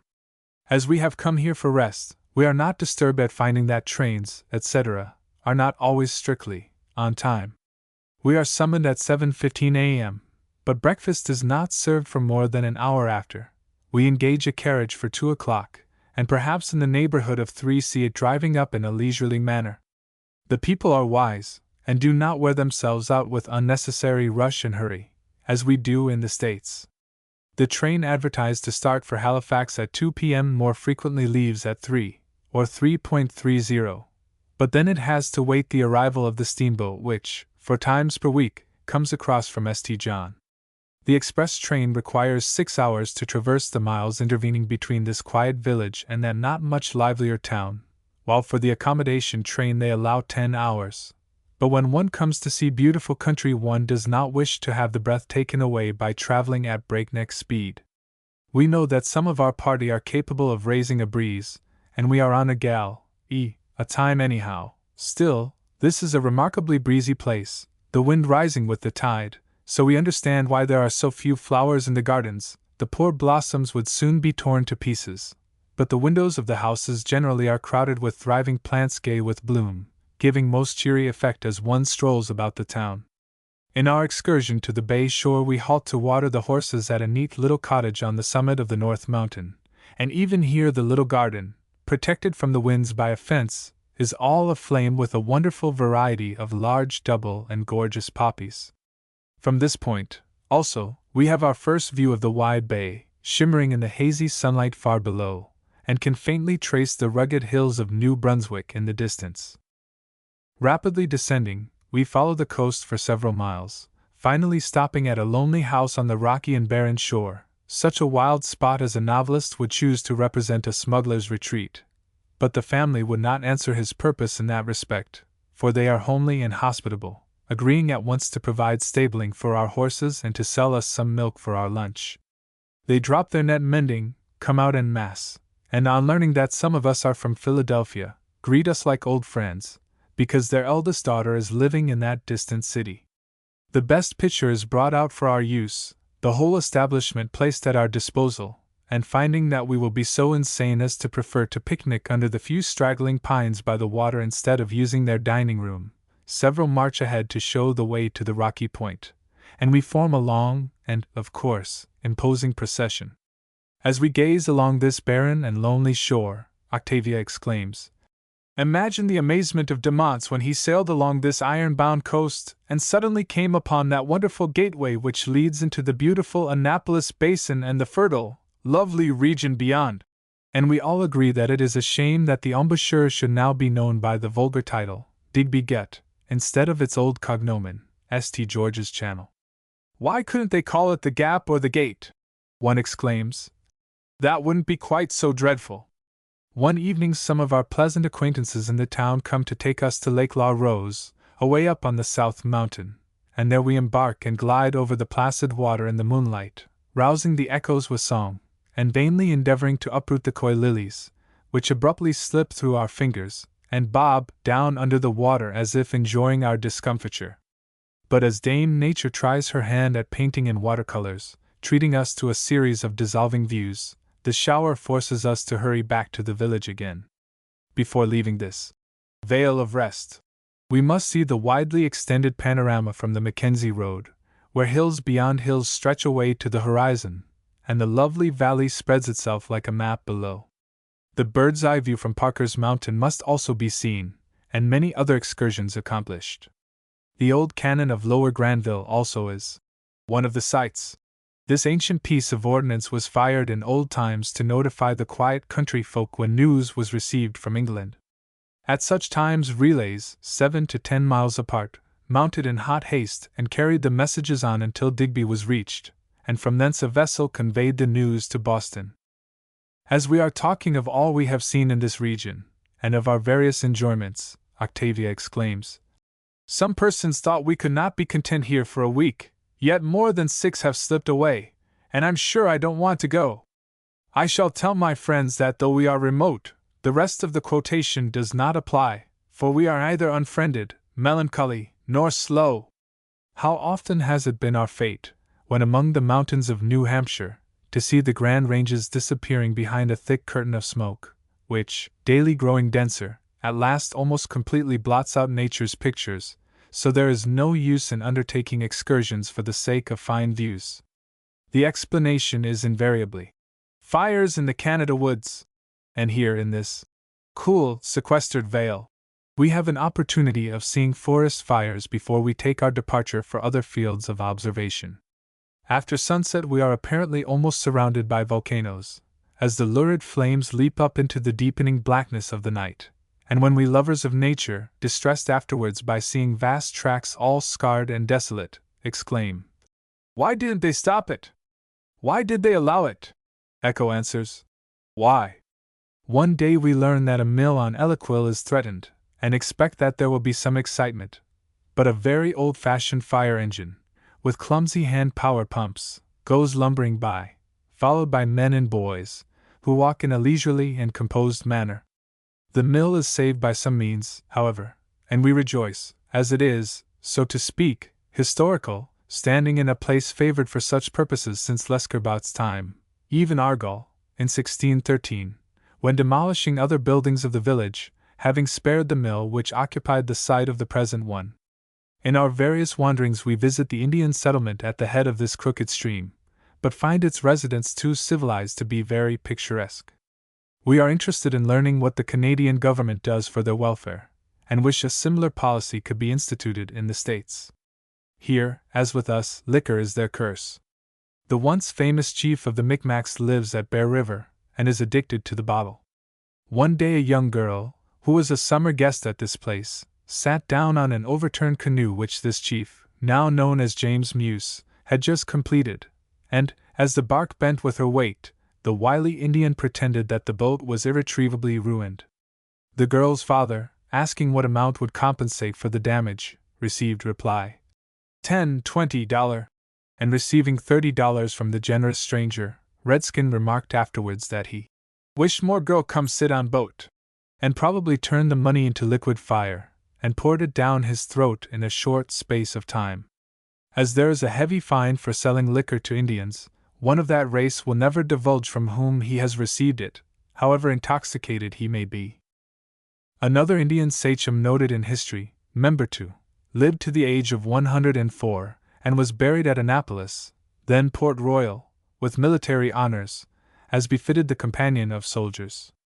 At Poutrincourt's table he was a daily and honored guest in that olden time, and when the Order of Happy Times was instituted there, of course became a member too. Query, did that ancient convivial society offer suggestions to the famous old State and Schoolco Club of Philadelphia when they were organizing so many years after? Digby. In the drive to Digby, 21 miles, we pass along all the ins and outs of the shore of Annapolis Basin, finding the succession of views on that curiously landlocked harbor a perfect study and delight, and more picturesque than on the trip to the same place by steamer, as we discover later. There we see a bright-eyed, pretty little maiden, who wears a gay red handkerchief in place of a hat, and makes a picture as she drives her cow over a bit of moorland. Driver says she is one of the French people, and that her name is de Bardia, which, with its English signification, a kind of heath, seems appropriate for one living in the wilds, and deliciously foreign and suggestive. We wonder if old Crumplehorn understands French, and conclude that she is a well-educated animal, as she seems to obey directions without needing a touch of willow branch to punctuate them. Sometimes it seems that the names conferred on mortals at baptism in this queer world seem given for naught but to spite 'em. Mr. Long is short, Mr. Short is tall, and who so meek as Mr. Mall? Mr. Lamb's fierce temper is very well known, Mr. Hope plods about with sigh and groan, and so proceed ad infinitum. At one point on our route, when we are passing through a lonely and apparently uninhabited region, our jolly driver, Menial, remarks, "Here's where nobody lives," and one replies, "Yes, evidently, and I shouldn't think any one would wish to." But a turn of the road brings a house in sight, and driver says, "That's his house, and his name is actually Nobody. Charles, I believe." We quote, "What's in a name?" and conclude that if he is at all like the kindly people of this region whom we have met, he may be well content to be nobody, rather than resemble many whom the world considers somebodies, but who are not models in any respect. Our driver is quite a character in his way, and in the winter he goes a loggin'. On learning this, we ply him with questions in such manner as would surprise a lawyer, eliciting in return graphic pictures of camp life in New Brunswick wildernesses, and the amusements with which they while away the long evenings in their rough barracks. He describes their primitive modes of cooking, their beds of fragrant spruce boughs overlaid with straw. "Better 'n any o' your spring mattresses, I tell you!" The queer box-like bunks along the wall where they stow themselves away, and where the most active and useful man is, for the time at least, literally laid on the shelf. Octavius, thinking how much he would enjoy roughing it, thus, asks what they would charge to take a young man to board in camp, and driver indignantly replies, "Nothin'! Do you suppose we charge board? No, indeed! Just let him come, and if we didn't give him a good time, and if he didn't get strong and hearty, then we'd be ashamed of ourselves and sell out." Here we approach a cove which driver calls the Joggin, as it makes a cut or jog in, we presume, and beyond, a wide arm of the basin is spanned by a rickety old bridge, at least a quarter of a mile long, named in honor of Her Majesty, hardly a compliment to that sovereign, we think. The boards are apparently laid down without nails, and rattle like a fusillade as our vehicle rolls over them. Here and there planks are broken or gone entirely, showing the green swirling water beneath. Our chaperone, having more faith in her own feet than those of the horses, dismounts and walks across, while we, being naturally reckless and romantic, are willing to risk our necks for the sake of the charming views. The village of Digby stretches along the shore, and from the hills surrounding it the basin with its islands, the Gap, and Annapolis River, are charming. Disciples of old Isaac would be likely to meet with greater success here than at Annapolis, as the current of the river at the latter place is so strong that, as a general thing, only the old salts are anglers, and they being most of the time out in the bay or off on cruises, it follows that fish are scarce in the market. An ancient and fish-like smell pervades the atmosphere in some parts of the village where the herring, humorously known as Digby chickens, are spread on racks to dry. But this odor, the odd little shops and restaurants, the clumsy and queer lumber boats, the groups of tars gossiping about doorways and wharves, only add to the nautical character of the place, and suggest reminiscences of Peggotty, Ham, and others of Dickens's characters. We ignore the pleasant embowered hotel in Bosque Dell, far up the street this time, though we visited in a later sojourn, and, just for the fun of it, take lunch in one of the peculiar little restaurants, where, seated at a minute table in one of the tiny calico-curtained alcoves, we partake of our frugal repast. The bill of fare is extremely limited, amusing ourselves watching the odd customers who come to make purchases at the counter across the room, and making believe that we are characters in an old English story. On the bluff beyond the village, beneath great old balm of Gilead trees whose foliage is perpetually in a flutter from the breeze through the gap, there are several cannon, which it seems could not possibly have any hostile intent, but appear to be gratifying a mild curiosity by peering across the basin and up the river beyond. The long and very high pier stretches far out into the basin, and upon it picturesque groups unconsciously pose for us, adding to the effect of the picture. That the climate is salubrious and conducive to longevity we are convinced after visiting the cemetery, where one tomb records the demise of a man at the age of 102. A peculiar taste for wandering among the tombs we have acquired in this summer jaunt. Here we see the tomb of one recorded proudly as descended from the noble families of Stuart and Bruce, who, tradition says, was supposed to have held the position of servant to said scions of nobility. One who was known as a scoffer during life here is virtuously represented a sincere worshipper of eternal, almighty, and ever-just God, reminding us of the popular adage, lying like an epitaph. Twice have we seen one stone made to do service for two in an amusing manner, on the upper part the usual, sacred to the memory of, etc. Then halfway down had been carved a hand pointing to one side, and under it the words, "There lies," while the name, age, etc., of the later decedent was inscribed below the first. One old tomb we were with this epitaph: "Though gretty worm destroy my skin and gnaw my wasting flesh, when God doth build my bones again he'll clothe them all afresh." And another: "What says the silent dead? He bids me bear my load, with silent steps proceed and follow him to God." We notice that the English rule of the road maintains here, and our driver turns to the left when other vehicles are approaching. Captain C., who is from the States, tells us that he did not know of this custom, and in his first drive nearly collided with another vehicle, the driver of which thereupon used strong language. On being informed that he had almost overturned the conveyance of the governor of Prince Edward's Island, the rash Yankee, undismayed, remarked, "Well, I don't care who he is, he don't know how to drive." Halifax. Of course, as we are in the neighborhood, we must see the locality to which, in mild and humorous profanity, statespeople are sometimes assigned, and therefore proceed to Halifax and thoroughly do that sedate, quiet, and delightfully old-fashioned city. En route, as the train passes beyond Windsor, one says, "Here we are out of sight of land." And we then understand that it must have been someone from this locality who christened the valley of Annapolis the Garden of Nova Scotia, for here a scene of utter sterility and desolation meets the view. Not a foot of earth is to be seen, but rocks are piled in wild confusion everywhere. A few dead trees stand among the debris, emphasizing the loneliness, and conductor says when the world was created the leavings were deposited in this dreary tract. By special arrangement with Old Prob, there are none of the prevailing fogs during our stay, and Aurora Borealis gets up a special illumination. Regiments of redcoats, with torches and band, aware doubtless of the presence of such distinguished strangers, march past our hotel in the evening. Though we are quartered in what is called the best hotel, it is a musty, fusty, rusty old building, and we agree with our friends among the residents, who vie with each other in showing us true English hospitality, who say they need an enterprising Yankee to start a good new hostelry, and to show 'em how to run it.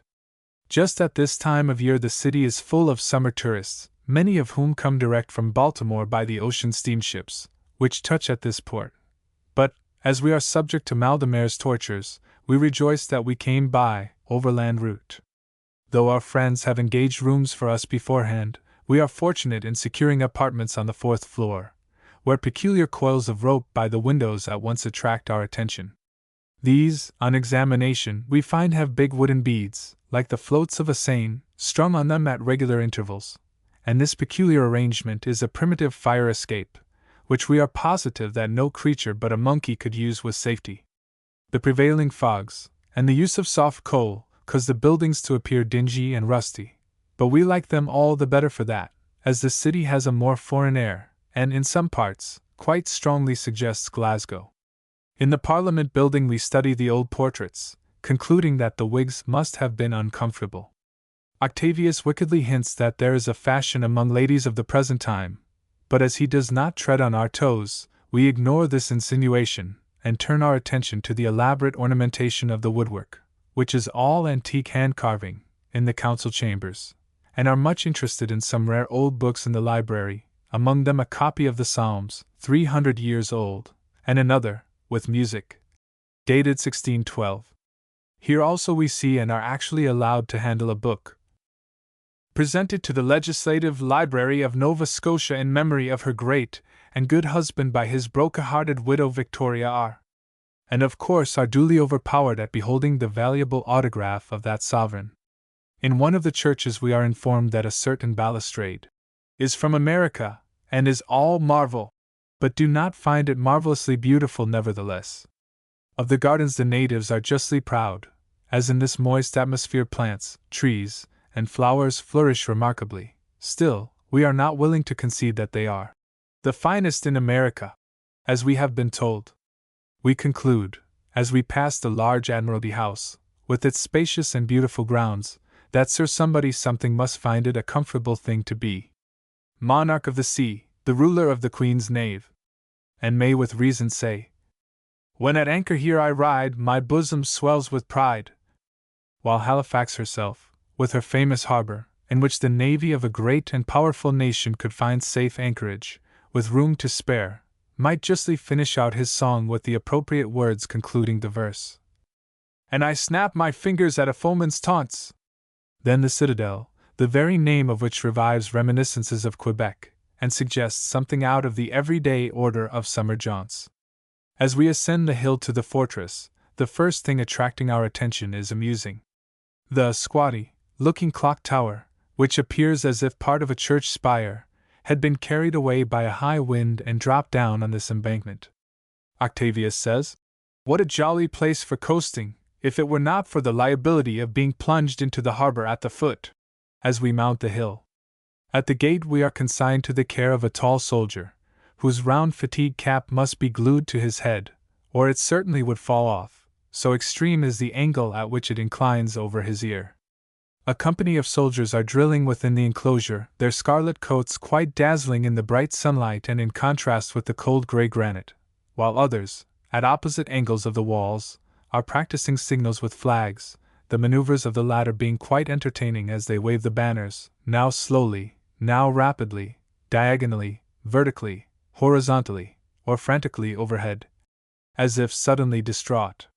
Probably this exercise could be seen in any of our forts, but as we are now beyond the borders of the United States, every detail interests us, and we have become astonishingly observant. The gloomy and massive bomb-proof walls of the soldiers' quarters appear quite prison-like, with their narrow windows, and our guide, speaking of the monotony of garrison life, rejoices that in a few months his term of service will expire, and then he will go to the States. The States seem to be a land of promise to many people of this region, and though this is gratifying to our national pride, we cannot but see that many make a mistake in going to America, as, for instance, the young girls of Annapolis, who, leaving comfortable homes, the away to Boston, where, if they can get positions in an already crowded field, they wear themselves out in factories, or, having a false pride which prevents them from acknowledging failure and returning home, they remain, until, broken down by discouragement and disappointment, compelled to accept charity. On this account the service at Annapolis is not what might be desired, and Octavius humorously wonders, when the green hand persistently offers him viands from the wrong side, how he is expected to reach the plate unless he puts his arm around her. But we digress.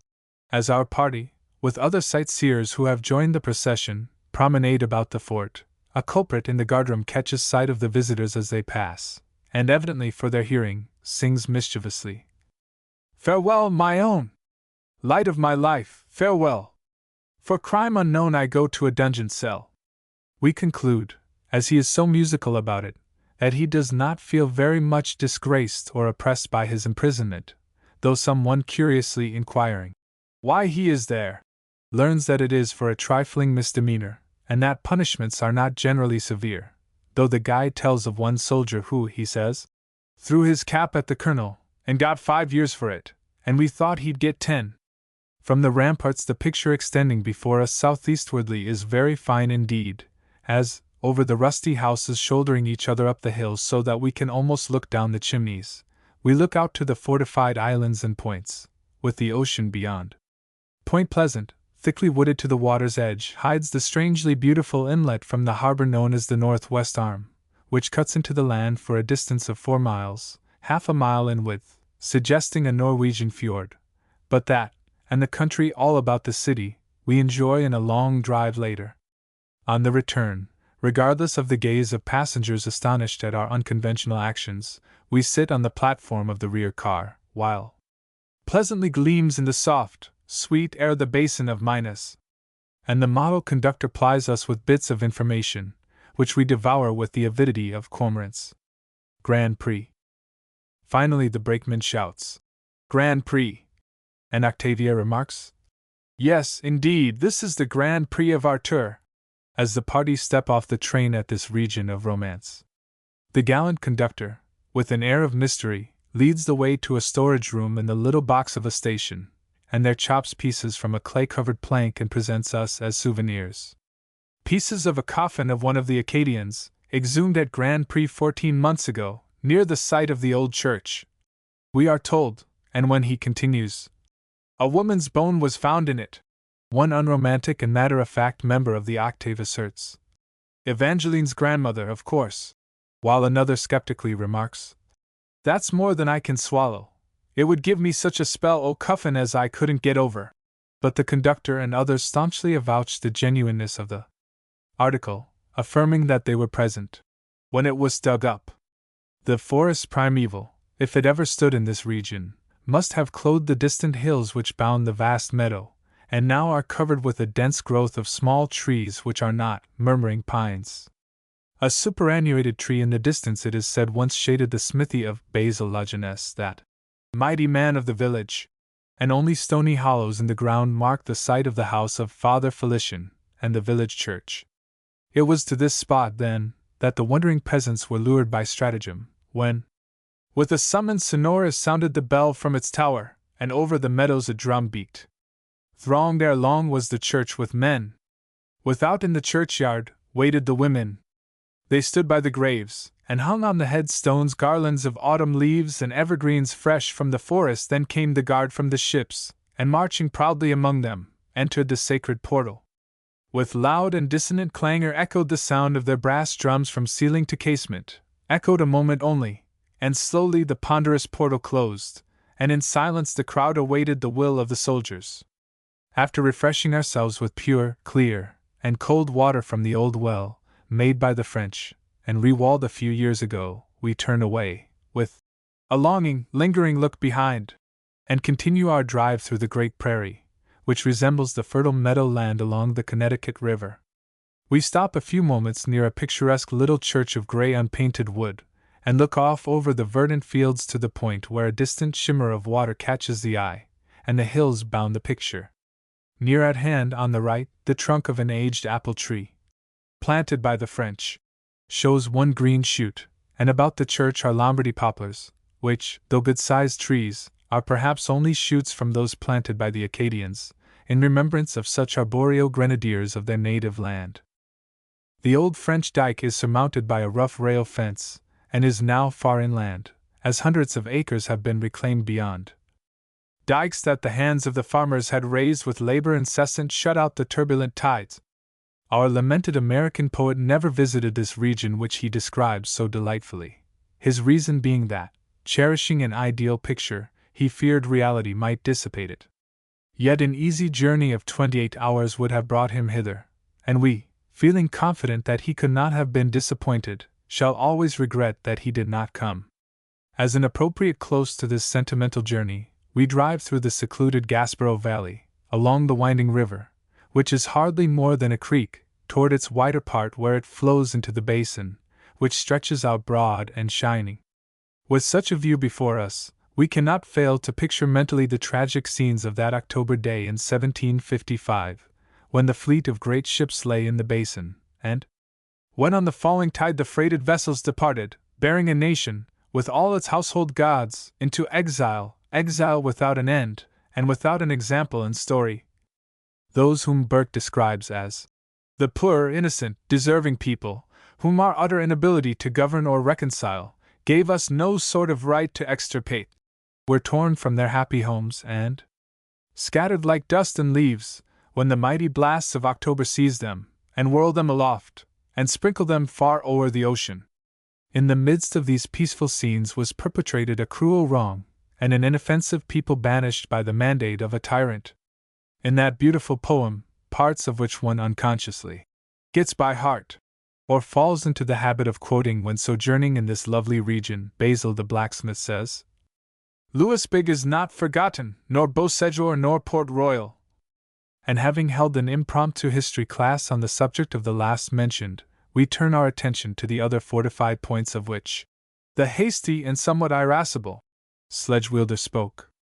By the Treaty of Utrecht in 1713 Acadia was ceded to the English, but the French colonists, in taking the oath of allegiance to their new rulers, 1727-28, were promised that they should not be required at any time to take up arms against France. They were now in the position of neutrals, and by that name were known, but this placed them in an awkward predicament, as they were suspected by both contending powers. The English hated them, believing their sympathies to be with the French, while even their countrymen in Canada were distrustful of them, urging them to withdraw. The English colonists, fearing the extension of the French possessions, and having puritanical aversion of Roman Catholicism, of which the neutrals were devout adherents, entered upon the expedition against the French forts with the zeal of fanatics, seeming in some instances to consider their incursions in the light of religious crusades. These men whose lives glided on like rivers that watered the woodlands, whose descendants are to this day childlike and simple-hearted, could not understand these political distinctions, and naturally clung to the pleasant farms which they had reclaimed from the sea and cultivated so diligently, being most reluctant, of course, to leave those strongly built houses, with frames of oak and of chestnut, such as the peasants of Normandy built in the reign of the Henrys. Thatched were the roofs, with dormer windows, and gables projecting over the basement below protected and shaded the doorway. The French dominions were guarded by a chain of forts extending all along the Atlantic coast, from the St. Lawrence to the Gulf of Mexico.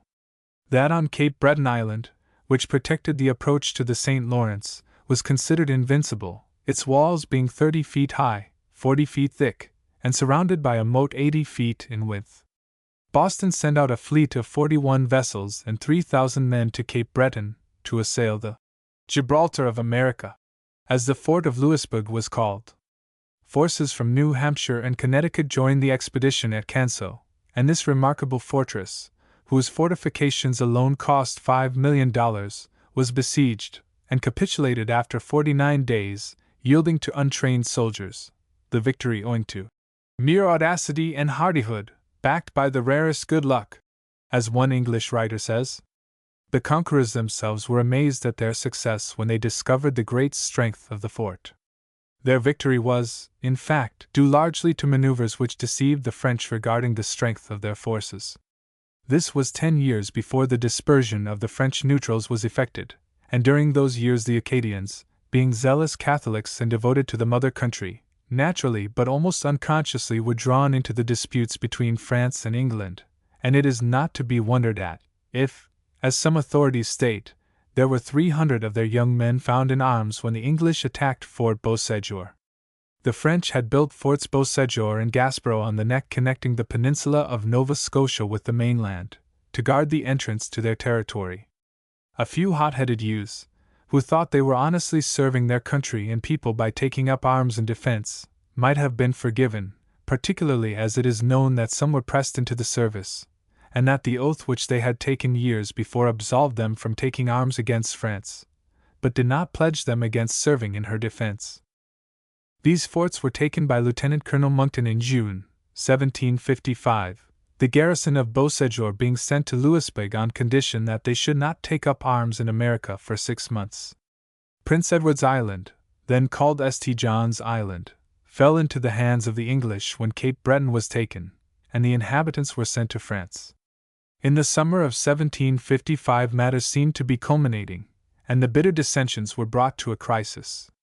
The neutrals were again called upon to take the oath, the following being the form in which it was presented to them. Je promets et jure sincèrement, en foi de crétin, que je serai interment fidèle et obéirai vraiment à ses majestés le roi George, que je reconnais pour le souverain seigneur de l'Acadie, au nouvelle Écosse, ainsi Dieu me soit en aide. But this was not the reserved oath, as the former one was called, and the Acadians, feeling themselves bound by the old pledge, asked exemption from this, and requested the restoration of arms which had been taken from them, agreeing also to keep faithfully the old form of oath. Deputies from the settlements near Port Royal, which were above, below, and almost on the site of the present town of Annapolis, at Pesiquid, now Windsor, Mines, etc., were sent to Halifax, where a long conference was held. But the deputies still declining to accept the new oath, they were imprisoned, and the deportation of the Acadians decided upon. In order to do this, artifice was resorted to prevent the people from suspecting what was in store for them, and that the poor peasants might have no chance to leave themselves or carry away their possessions.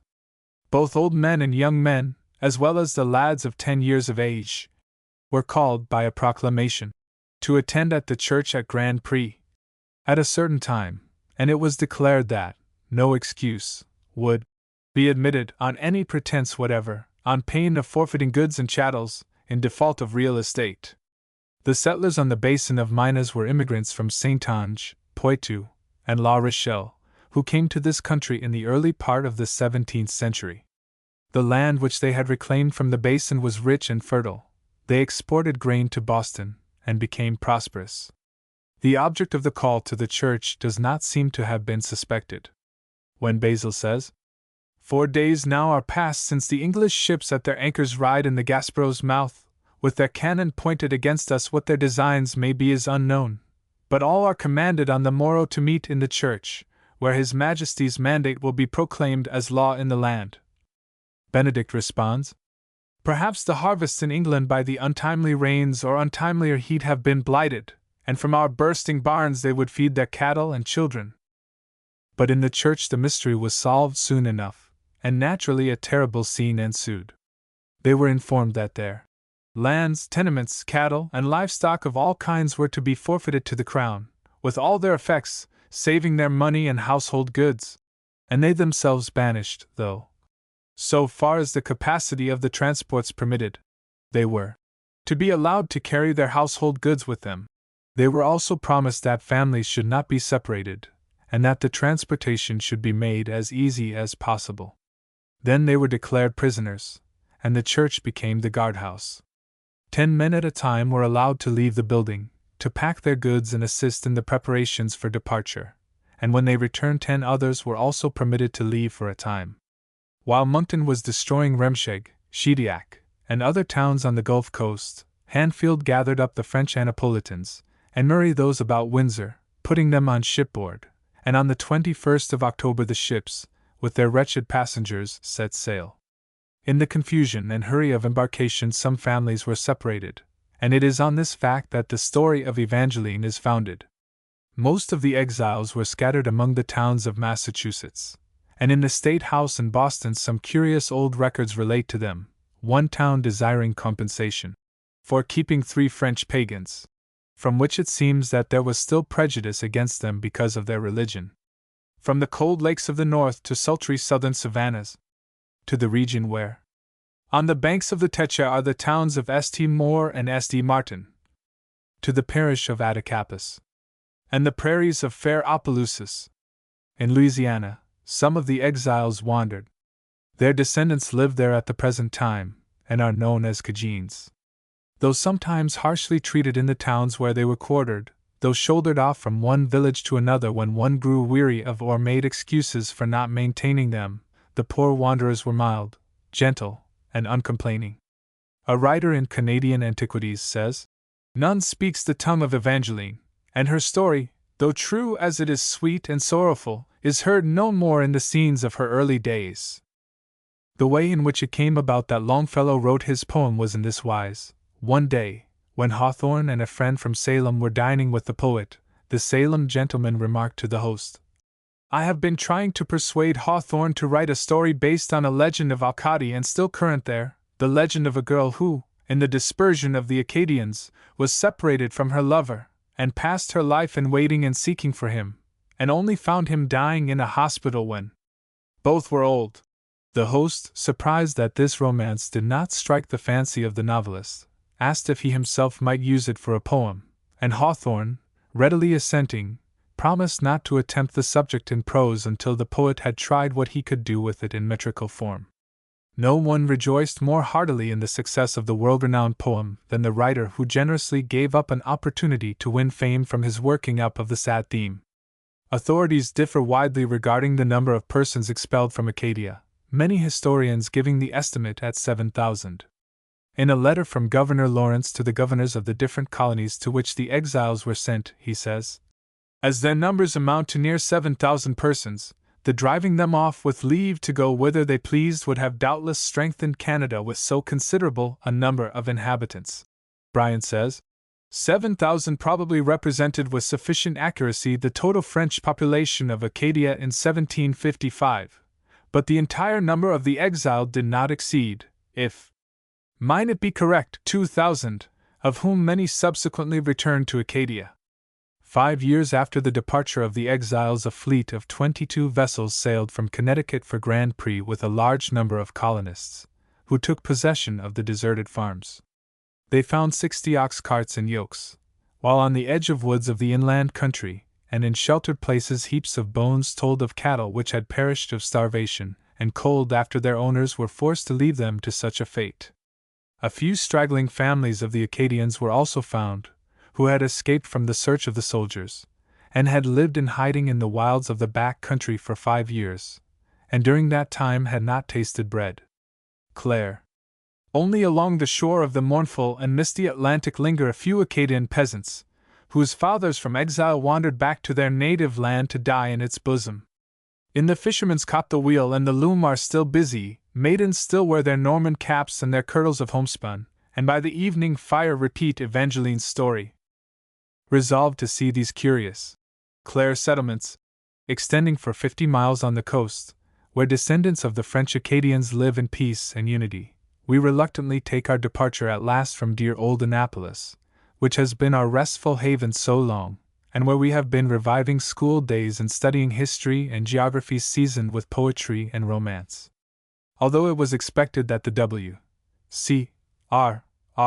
would be completed from Yarmouth to Annapolis by the latter part of 1876, we are pleased to find that this is not the case, and that we shall have to take steamer, train, and carriage to our destination, anticipating that any place so out of the beaten track must be interesting. The French settlements, a succession of straggling hamlets, were founded by descendants of the exiles, who, a raft as it were from the shipwrecked nation, bound by the bonds of a common belief and a common misfortune, drifted back to Acadia in 1763, the year of the treaty between France and England.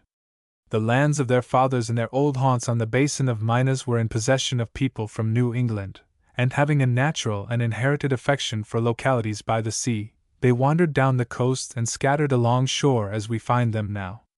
A pleasant excursion by steamer to Digby, thence proceeding some miles by rail, finally a long but charming drive by the shore of St. Mary's Bay, and we are set down at the house of a family of the better class, among these kindly and old-fashioned farming and fisher folk. This beautiful bay is 35 miles long, was christened Bay St. Marie by Champlain, and here the 4 ships of de Monts lay in calm and secure harbor for 2 weeks in 1604, while the adventurers were examining the shores of Nova Scotia, explorations in which the discovery of iron pyrites deluded them with the belief that this would prove an El Dorado. Madame M. at first looks dismayed at the appearance of such a group of strangers at her door, and is sure she cannot accommodate us. But her daughters slyly jog her elbow, saying something in an undertone, as if urging her to consent, and we are made most comfortable. At first the family are a little shy, but in a couple of days we become quite well acquainted, and when the time comes for our departure they wish we could stay longer, a wish which we heartily re-echo. Madame proudly displays her treasures in hand-spun and home-woven linen and blankets, also a carpet, the material for which she first spun, then dyed, and finally wove, and though it has been in use for 10 years, it is still fresh and shows no apparent wear. In response to our entreaties, she shows us the loom, and brings out her spinning wheel to instruct us in that housewifely accomplishment. How easy it looks, as the fleecy web moves through her fingers, and winds in smooth, even yarn on the swiftly turning reel, and oh, what bungling and botching when we essay that same! The 2 pretty, modest, and diffident daughters are quite overcome at last, and join in our peals of merriment. One, oh bliss, is named Evangeline, and if we understand correctly, there is an old name similar to this among these people. Though they sing some charming old French chansons for us, the 2 sweet girls cannot be induced to converse in that language. Madame laughs, saying, "Dey know dey don't speak de good French, de fine French, so dey will only talk English with you." But in the evening, when Octavia sings an absurd college song, with a mixture of French and English words, they enjoy the fun, and immediately set to work to learn. "Oh, Jean Baptiste, pourquoi vous grease my little dog's nose with tar?" "Madame, je grease his nose with tar because he have von grand catarrh." "Madame, je grease his nose parce qu'il he vories my little fight chat." Then the pretty Evangeline in turn becomes instructor, the theme being an ancient peasant song of France which her grandmother used to sing. One plays the melody from memory, while the other hastily rules a bit of paper and writes off the notes, afterwards copying the words from a scrap of tattered manuscript, and thus the lady from America feels that she has secured a pretty souvenir of the visit. Les pearls et les étoiles. 1. Comme les pearls et les étoiles, les ornes déjà le front de clos la nuit éteint per tu valo el vient de Dieu firmer mesu, reviendras tu dawn and du songe, o mon bel ange, tor que j'adore me repeat divers mensonges me repeat y tame encore. 2. Sur un soupçon tout tessin, fuit j'ai pleur bailes tonne ban, dans par un baiser j'ai tien supply viens m'accorder undus pardon au croix le bien ma bonne esi pour te revoir om, un jour, j'ai donnerais tout ma vie j'ai donnerais tout mes amours. The word mensonges has not the meaning in French which our literal translation would give it. It probably signifies the pretty falsehoods or white lies to which lovers are somewhat addicted.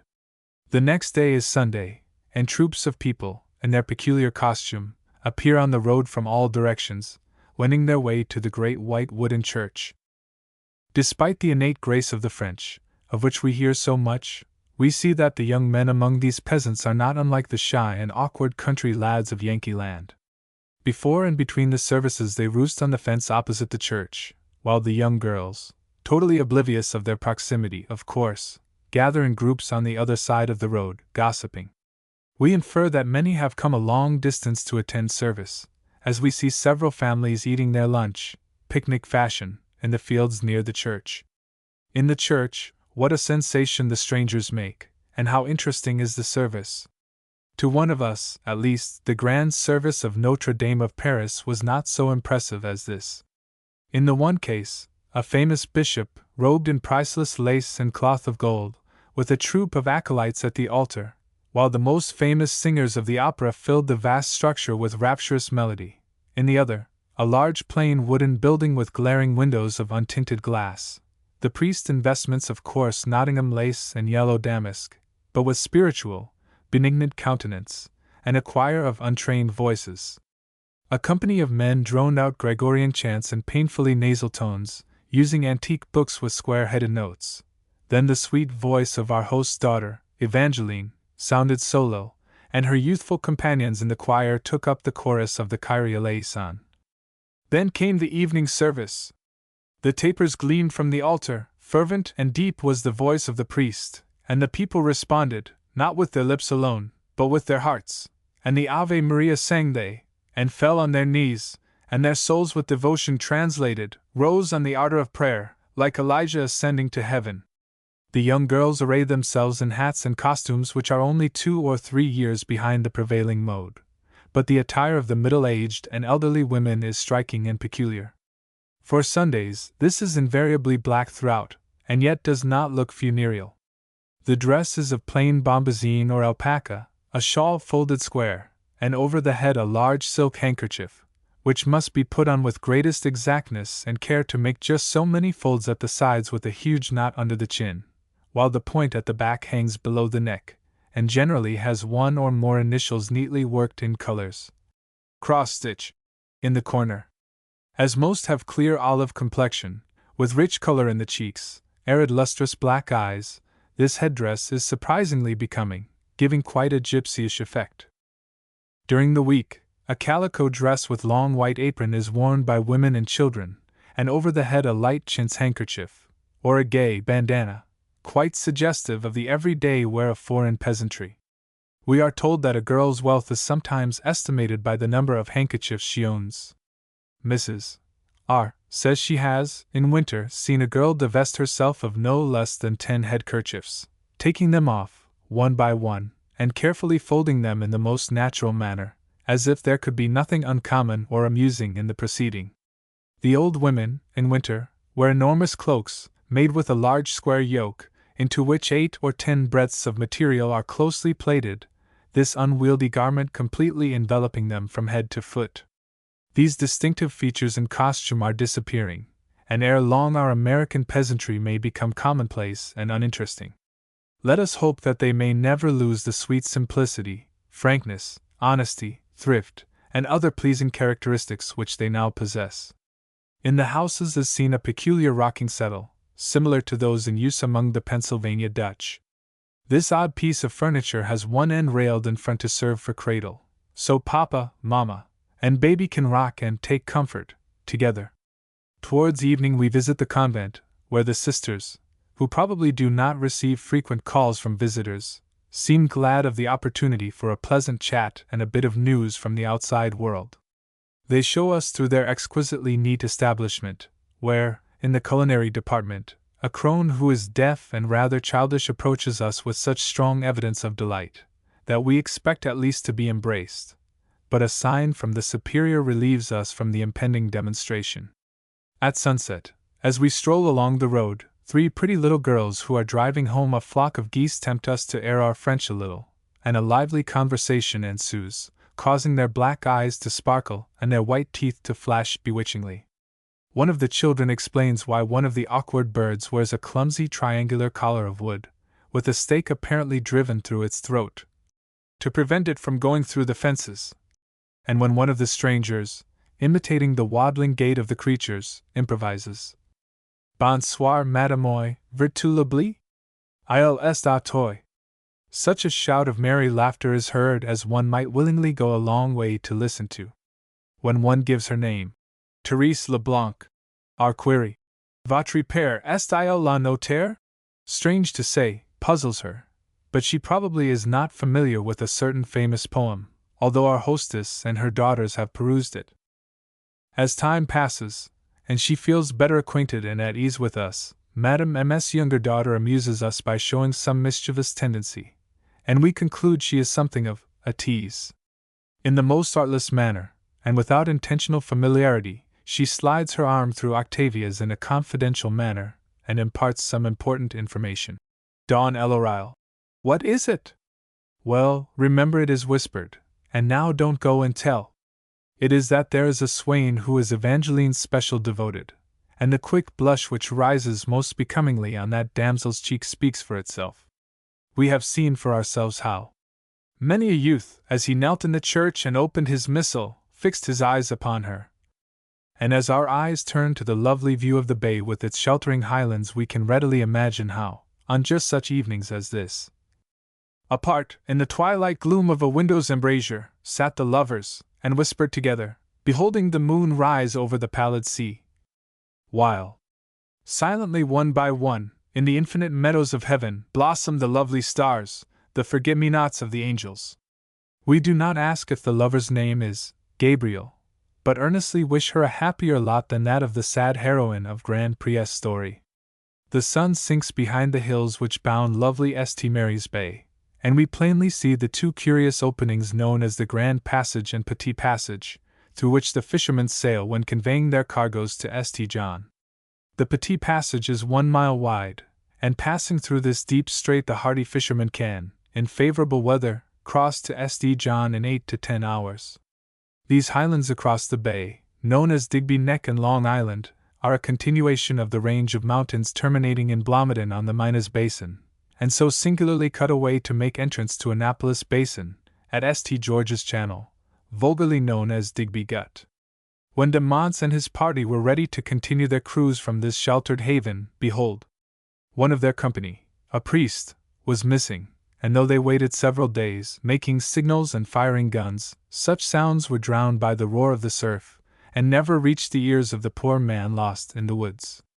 At last, supposing that the wanderer had fallen a prey to wild animals, the explorers sailed away, and, finding the entrance to Annapolis Basin, began to make preparation for colonizing at Port Royal. 16 days after the disappearance of the priest, some of de Mont's men returning to this bay to examine the minerals more thoroughly, were attracted by a signal fluttering on the shore, and hurrying to land, there found the poor priest, emaciated and exhausted. What strange sensations the distracted wanderer must have experienced in these forest wilds, with starvation staring him in the face. No charms did he see in this scene which now delights us, and doubtless, with Selkirk, would have exclaimed, "Better dwell in the midst of alarms, than to live in this beautiful place."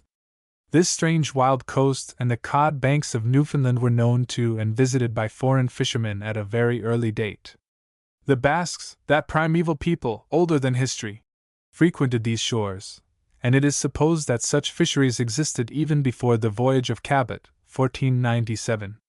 There is strong evidence of it in 1504, while in 1527 14 fishing vessels, Norman, Portuguese, and Breton, were seen at one time in the Bay of Fundy, near the present site of St. John. When we question our hostess as to the species of finny tribes found in these waters, she mentions menhaden, mackerel, alewives, herring, etc., and, proud of her English, concludes her enumeration with, "Dat is the most only fish dey catch here." Another drive of many miles along the shore brings us to the neighborhood of the very jumping-off place of the Scotian Peninsula, with novel sights to attract the attention en route. Now and then a barn with thatched roof, here a battered boat overturned to make piggy and family a habitation, there heavy and lumbering three-wheeled carts, with the third rotator placed between the shafts, so the poor ox who draws the queer vehicle hasn't much room to spare. Huge loads of hay pass us, and other large farm wagons, drawn invariably by handsome oxen. The ox yokes are a constant marvel to us, for, divested of the bows, they are fastened with leather straps to the bases of the poor creatures' horns. Evidently there is no SPCA. Here, and we cannot convince those with whom we converse on the subject that the poor animals would pull better by their shoulders than by their heads. At several places we see the clumsiest windmills for sawing wood, not after the fashion of the picturesque buildings which Don Quixote so valiantly opposed, but a heavy framework or scaffolding about 12 feet in height. To this is attached a wheel of heaviest plank with 5 fans, each one shaped like the arm of a Greek cross, and the whole so ponderous we are confident that nothing less than a hurricane could make it revolve. Here is a house entirely covered with diamond-shaped shingles, having also double and triple windows, which are long, narrow, and pointed at the top, yet not suggestive of the Gothic. Next we pass a point where an old postern once stood, and where the curiously curved, twisted, and strangely complicated iron frame which once held the swinging sign still remains. Many a bleak ride did that mounted carrier have, no doubt, in days of yore, and we can imagine him saying, "The night is late, I dare not wait, the winds begin to blow, and ere I gain the rocky plain there'll be a storm, I know." At our final halting place all is bustle, in preparation for a 2 days' fete, which commences next day. Nevertheless, had we been princes of the realm, we could not have been shown truer hospitality. Père Basil Armand himself waits upon us, while his wife is cooking dainties for the coming festival, and the pretty Monica, giving up her neat apartment to one of our party, lodges at a neighbor's.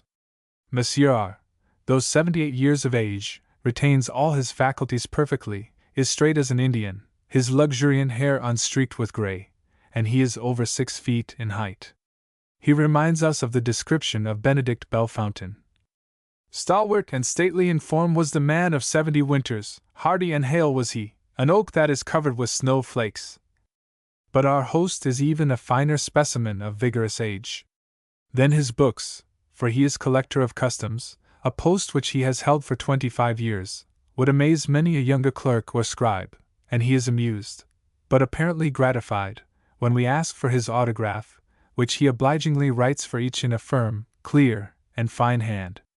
He says of the people of this settlement, that they generally speak patois, though many, like himself, can speak pure French, that they are faithful and true-hearted, industrious and thrifty. He adds, "We are not rich, we are not poor, but we are happy and contented." During the fearful scenes of 1793 an amiable priest of great culture, a man noble in character, as by birth, fled from the horrors of the French Revolution, and found among this simple, childlike people a peaceful haven and happy home.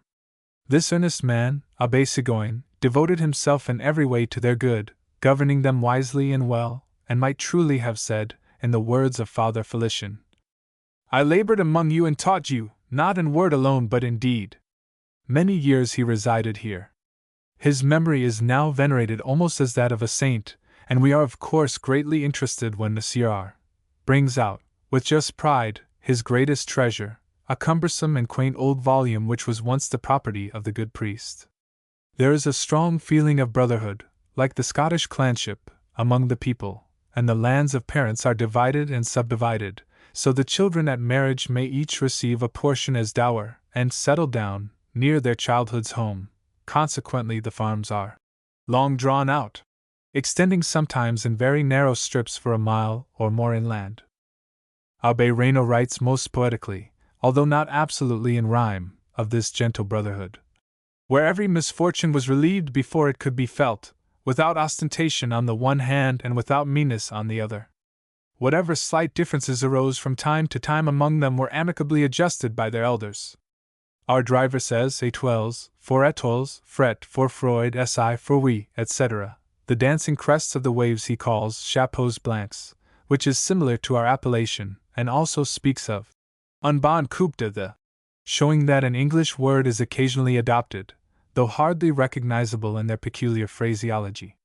One pleasant acquaintance, Dr. R., who lived here several years after he came out from England, tells us that the macarouse, a wild duck, is found here, and as it subsists upon fish, the people are allowed to eat that bird on Fridays. He also says that the pigs wade out into the mud at low tide to root for clams, while the crows, following in their tracks, steal the coveted shellfish from under the very noses of the swine. Of the remarkably long nasal appendages of this peculiar porcine species, he adds, "They do say that they'll root under a fence and steal potatoes from the third row." In this locality we hear Yarmouth spoken of as if it were a port equal to New York in importance, and so it doubtless seems to these simple untraveled people. In reality it is a prosperous maritime town owning 130,000 tons of shipping, and is a mildly picturesque place when the tide is high. The Indian name appropriately signifies end of the land, and one might naturally suppose, when arriving there, that he had reached that famous fabled country away down east. Though, should he continue his travels to Labrador, that mythical region would still lure him on. The inhabitants are mainly seafaring men. Many of the captains of Cape and fishing fleets came from here originally, and they call the Atlantic from Cape and to Yarmouth all Bay of Fundy, though that is rather stretching it.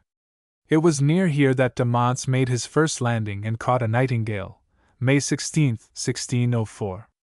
Not far beyond, about the shores of Argyle Bay, a great many French neutrals found refuge in 1755, though an English ship tried to rout them, and they were hunted like wild animals about here for 2 or 3 years after. We conclude that the hamlets on the upper part of St. Mary's Bay are most interesting, and that it is hardly worth while to continue down the coast unless one desires to take steamer from this port to Boston. In our strolls about the village, we come to a point on the shore where a boy has a quantity of fine large lobsters which he has just taken from the trap, and when one of our party asks for what price he will sell some, the answer, 1 cent each, is so astounding that the query is repeated, so we may be convinced that we have heard aright. Père Basil is evidently surprised at our taste when he sees us returning with our purchases, as he remarks, "We don't think much of those at this time of year," from which we infer that at some seasons they have to depend so much upon fish, lobsters, etc., that they become weary of them. There is such Gallic atmosphere about this place and trip that Octavia is infected, and perpetrates doggerel on a postal, which is to be mailed from the Land's End, to acquaint foreign relatives with our advent in a foreign country also. Taut est. 0. K. Je suis arrivé dans si joli pays, avec bonne santé, mais bien fatigué. Adieu. E. B. C. Oh quel atrocite. Mais j'en grammaire and I dictionnaire français.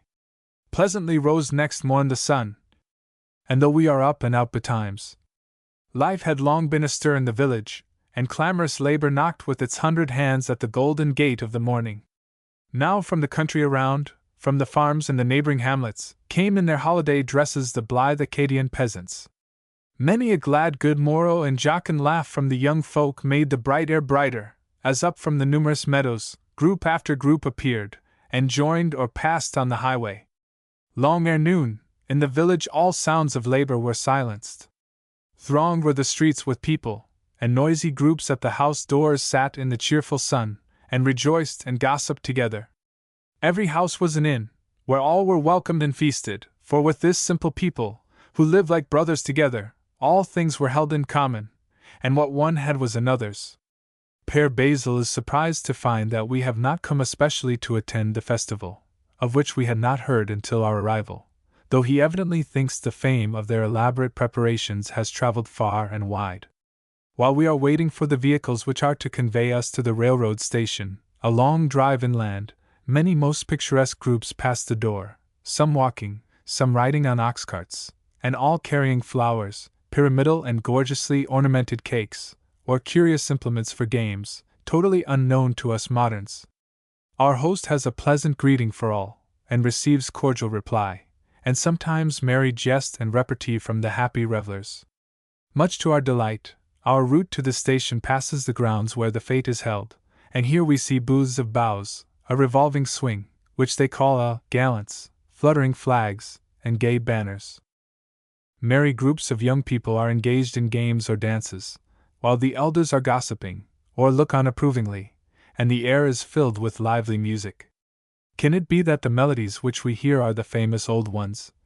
Tous les Beauvois de Chartres, and Le Carillon de Dunker. It would hardly surprise us, as this quaint place seems a century or so behind the times.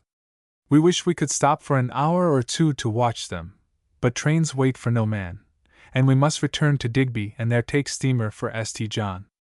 That short passage of 12 leagues has been our bugbear for some days, as travelers whom we met at Annapolis pictured its horrors so vividly, representing its atrocities as exceeding those of the notorious English Channel. Yet we glide as smoothly through the eddies and whirlpools of the beautiful gap as a sound steamer passes through Hell Gate. This remarkable passageway is 2 miles in length.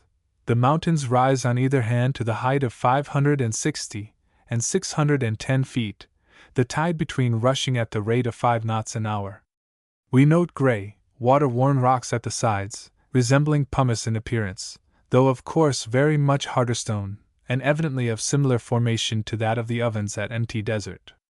And now we sweep quietly out into the dreaded Bay of Fundy, the water of which rests in such oily quietude as even Long Island Sound rarely shows. On this hazy, lazy, sunny afternoon not a swell is perceptible, unless some among the passengers might be designated by that title, and after 4.5 hours of most dreamy navigation, we enter the harbor of St. John, where the many-tinted signal lights are reflected in the black water, and a forest fire on a distant hill throws a lurid light over the scene. When the tide turns, there can be seen frequently far out in the bay a distinct line in the water, a line as sharply defined as that between the Arve and Rhone at their junction near Geneva. It is when wind and tide are at variance that the roughest water is encountered, and they say that if one would avoid an unpleasant game of pitch and toss, the passage across should not be attempted during or immediately after a blow from the northwest or southeast. So make a note of that. Old Salts at Annapolis told us that the water of the bay gets up suddenly, but also quiets down soon, and that after a windless night one might be reasonably certain of a comfortable trip across. Having supposed that St. John had lost half its charm and quaintness since the fire, we are surprised to find so much of interest when we are out at the top of the morning next day, and are reluctant to leave. But here the octave disintegrates, scatters to finish the season elsewhere, and each member, on arrival at home, probably invests in reams of paper and quarts of ink, setting to work to tell his friends all about it, and where they must surely go next summer. L'Isle de Mont's deserts. A letter by the way.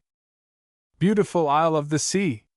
When we said, let us go to Mt. Desert, Joe gave us Punch's advice on marriage. Don't, Sue said. It has lost half its charms by becoming so fashionable. And Hal added, as an unanswerable argument, you'll not be able to get enough to eat. As to his veracity on this subject we cannot vouch, though we can testify to his veracity, and mischievously throw a quotation at him. The turnpike to men's hearts, I find, lies through their mouths, or I mistake mankind. Despite such discouragements, being naturally obstinate, go we do, and here we are in the most refreshingly primitive and unfashionable abiding place, the domicile commanding a view which cannot be equaled by any public house on the island. From the piazzas and our windows the eye never tires of gazing on the beautiful bay with its numerous islands, a charming picture, with the blue and symmetrical range of Goldsboro Hills for background. From a point not far back of the house, the eye ranges from the head of Frenchman's Bay out to the broad ocean, while a retrospective view takes in the wild mountainous region of the interior of this lovely isle. We arrive at a fortunate time. For a long while previous nature had persistently enveloped her face in a veil, giving an air of mystery which the summer guests did not appreciate. The skipper of the yacht which conveys us when we circumnavigate the island tells us, there is a fog factory nearby. A statement which, for a few days, we are inclined to credit. The nabobs of Newport, the Sybarites of Nahant, and even the commonplace rusticators at other shore resorts have been served in the same manner, however, so we sympathize with them fully, and with them exult at the final dissolution of the vapors, as the great curtain gradually lifts and rolls away, its edge all jagged as if torn by the lance-like tips of fir and spruce trees as it swept over them. These noble hills are densely wooded, but not with the forest giants one sees among the White Mountains, and when I express my surprise thereat, I am told that 50 or 60 years ago the greater part of the island was denuded by fire, so that remains of the primeval forest can only be found in distant spots not easily accessible. Notices are now posted in the woods at various points, by which visitors are earnestly requested to extinguish all fires which they may light, and not to strip the bark from the birches. In our inland excursions, the rugged mountains, with their storm-scarred, rocky summits, wild ravines, and forest-embedded bases, so constantly suggest the grand scenery of New Hampshire that we can hardly realize that we are anywhere near the sea. Then, on a sudden turn of the road, a broad stretch of ocean, blue, sparkling, and sail-dotted, framed in graceful birches, feathery larches, and dark pines, comes upon us as a surprise. The peculiar vehicle which is here known as a buckboard, we find a comfortable conveyance, with a motion which seems a combination of seesaw and baby jumper. The body is composed of 4 long boards laid side by side, supported only at the extreme ends where they are hung over the axles. The seats are in the middle. They are neither elegant nor graceful, but easy, springy vehicles, which, having neither sides nor top covers, give unimpeded views, and are excellent for sightseeing, though not precisely the thing for rainy weather. Canoeing is a favorite amusement, and in the management of these light and graceful boats, many of the summer guests become quite expert. The motion suggests that of a gondola. A catamaran scoots about the harbor among the islands. Tiny steamers, sailing craft of all kinds are seen, and sometimes United States training ships sail majestically into the bay and drop anchor, giving a finishing touch to the picture. Skippers are very cautious, and frequently will not allow their canoes or other boats to go out, although it may appear perfectly safe to the uninitiated. Visitors rarely have any idea what sudden flaws and gusts of air are caused by the position of and openings between the mountains, and when these, as well as the tidal swell and currents of the ocean about the shore, have to be studied, navigation becomes scientific. The arrival of the steamer is the great event of the day, and on Sunday, after morning service, the butterflies of fashion flit to the pier to see the landing of passengers. It is rather embarrassing for weary travelers to be obliged to run the gauntlet as they pass through the gay throng, for every one stares with all his might. This does not seem to be considered rude here, and every one is met by a battery of eyes. I presume because each person expects, if he remain here through the season, to meet every one whom he ever knew. The yachting and tennis costumes which are worn here would certainly cause many of the sober residents of the Quaker City to open their eyes wide with horror, if they were able to open them, and were not blinded by the first glance. One divinity, in scarlet and white striped awning cloth, all christened the mint stick. And such hats, each so placed upon the head that, however huge, it is utterly useless as a shade, but as effect is what all are striving for. Any other consideration is of no importance whatever. Such attire would be hooted at in some places, and we wonder that it does not strike old settlers breathless with amazement at the extravagances and follies of these city folks. Jim quotes, "Any color so it's red," when surveying a brilliantly attired company at this place, as that aggressive hue prevails. These fantastic costumes are frequently seen in the mornings on the shore, where the wearers are engaged in an amusement here known as rocking. This consists in lounging on the rocks with interesting youths, who, arrayed in picturesque yachting or tennis suits, pose artistically, and beneath the shade of scarlet or Japanese umbrellas, talk of the weather, of course. Elsewhere this would be known as flirting.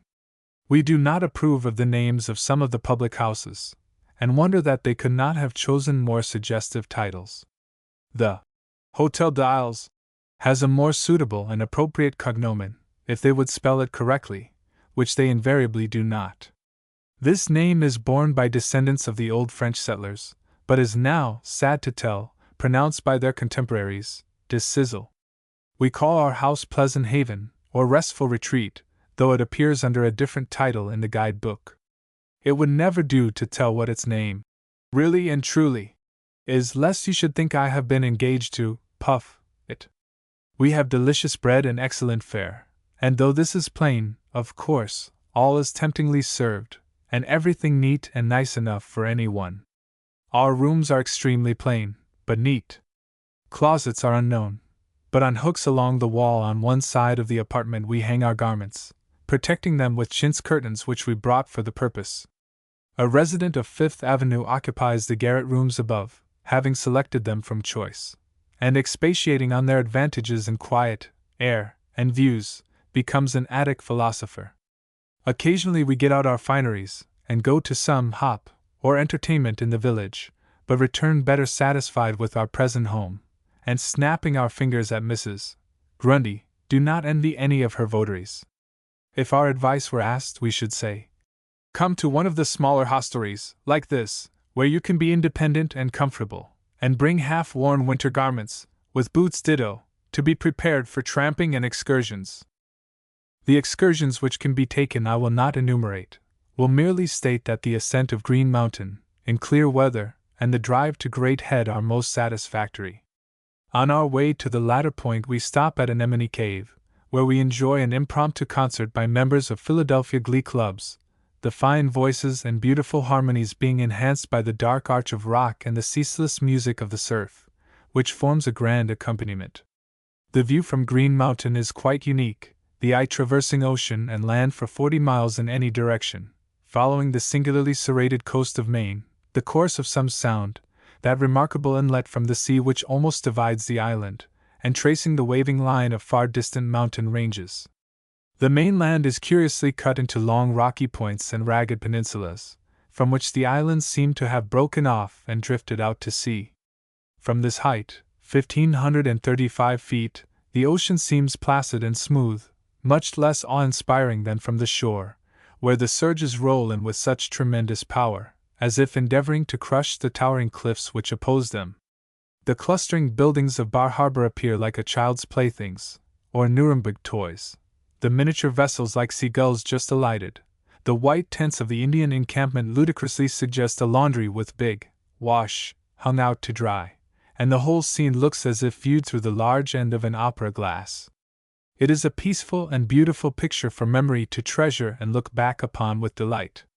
At Fernald's Point, at the base of Flying Mountain, 2 miles north of Southwest Harbor, is the supposed location of the French settlement, which was founded by a party of priests and colonists sent out from France to Port Royal, now Annapolis, Nova Scotia, who, losing their way in fog, landed here.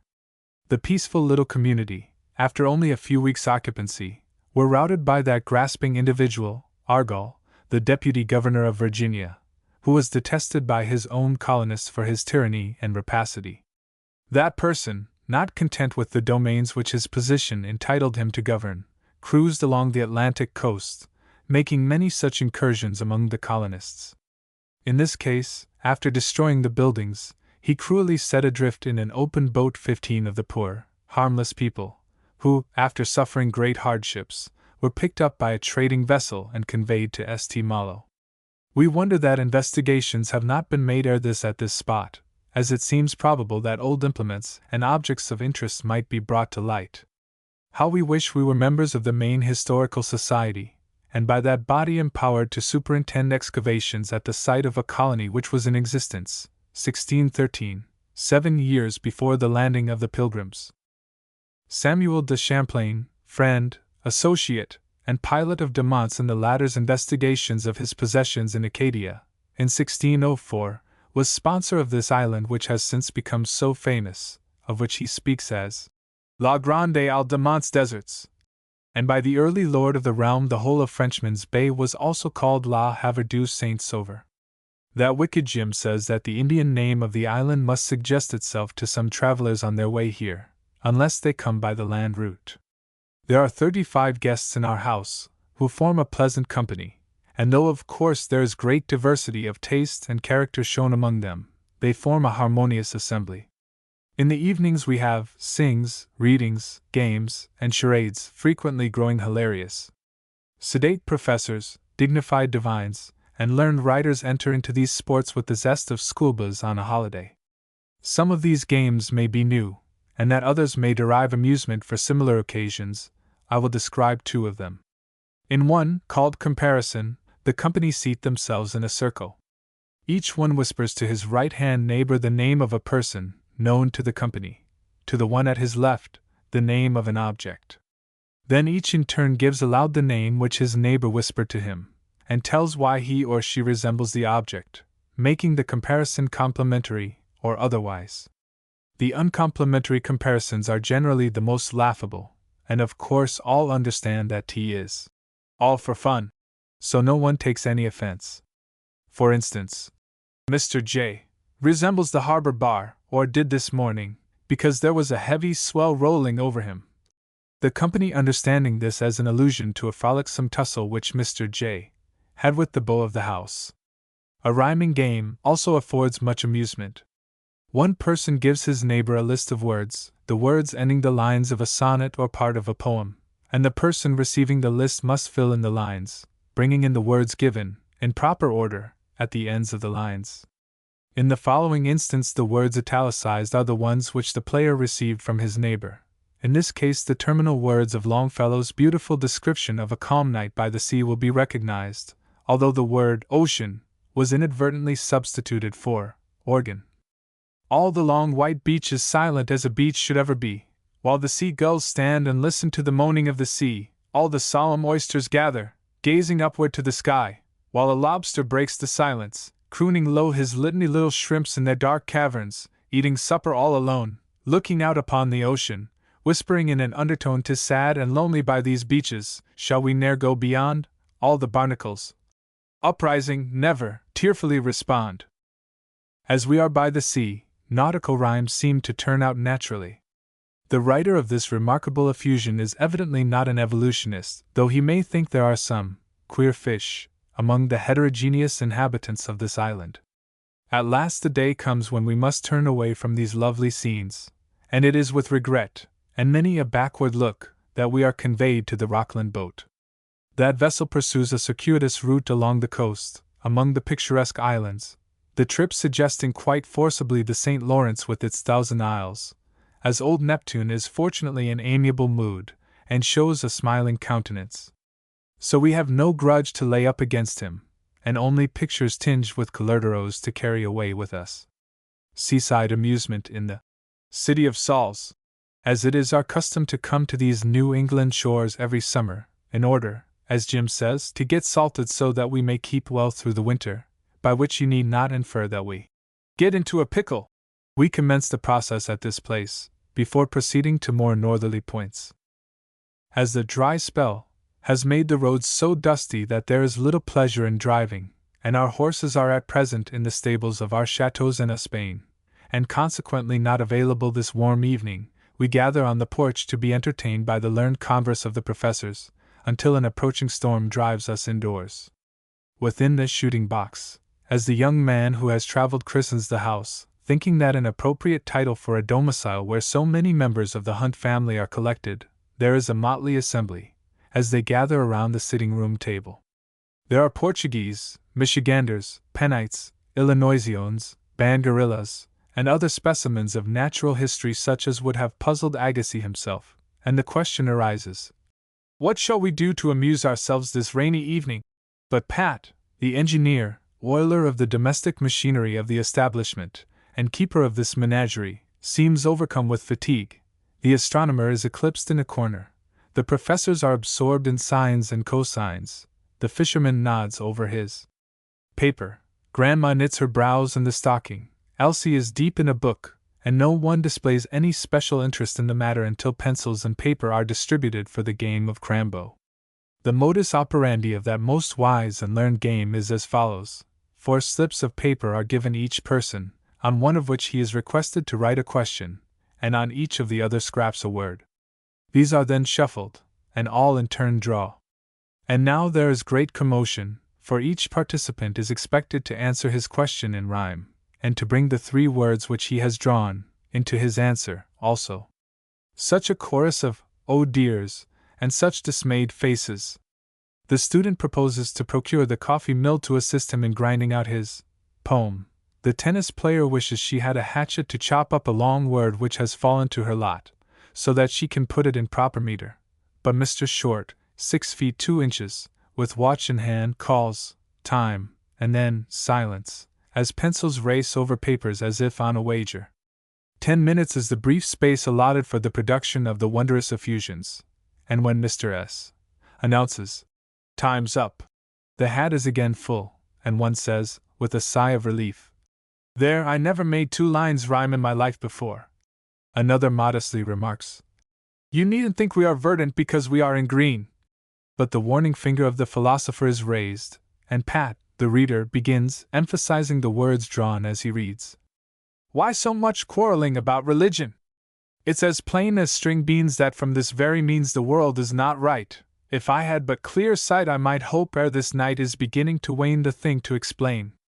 But lacking the wit, I must e'en submit this doggerel rhyme and hope 't is in time. Oh! Oh! Exclaimed the small specimen, aged 10. That's Grandma's. I heard her say she knows beans, 'cause she is a Yankee. But the S subsides on hearing the next paper read, and shows so plainly that she wishes herself further, that it is not difficult to guess the author. What's quicker than lightning? A turkey or a squirrel can cut like a knife, but I never saw a creature rash like a deer in all my life. Good for 10-year-old! Exclaimed the chorus, and the S, brightening up, concludes she'll try it again sometime. Next comes the question. Where do cabbages come from? My will is good, and I propose to tell you all I can in this dry time. A garden hose must come into the plan. First plant the seed, and in due course will little shoots appear. When each from other has divorced they'll flourish, it is clear. If this rhyme is worth preserving, with mucilage it may be fixed on any wall deserving such wit and wisdom mixed. As it is well known that the natives of the Emerald Isle have a predilection for cabbages, it is unanimously decided that none but Pat could have perpetrated this. So Pat grins, suggests that a bill poster be secured at once, and proceeds. How would you like to be a cat? In Timbuktu each stern ascetic, though blind to folly as a bat, revels in love peripatetic which makes him nimble as a cat. But though I'm fond of such agility, I'd better like the busy bees, for they display so much ability they mind one of the Portuguese. At this implied compliment to his people, the black eyes of the foreign student flash approval, and the mathematician speaks up, saying, That is the philosopher, sure, and proves the truth of the saying, a little nonsense now and then is relished by the wisest men. The philosopher smiles benignantly, but does not deny the charge, and the reader continues. What do you think of the ornithorhynchus? My brain's in a muss from thinking of this cuss, excuse me for using such a word. If it lived at Nahant with this heat it would pant, for surely it is a curious bird.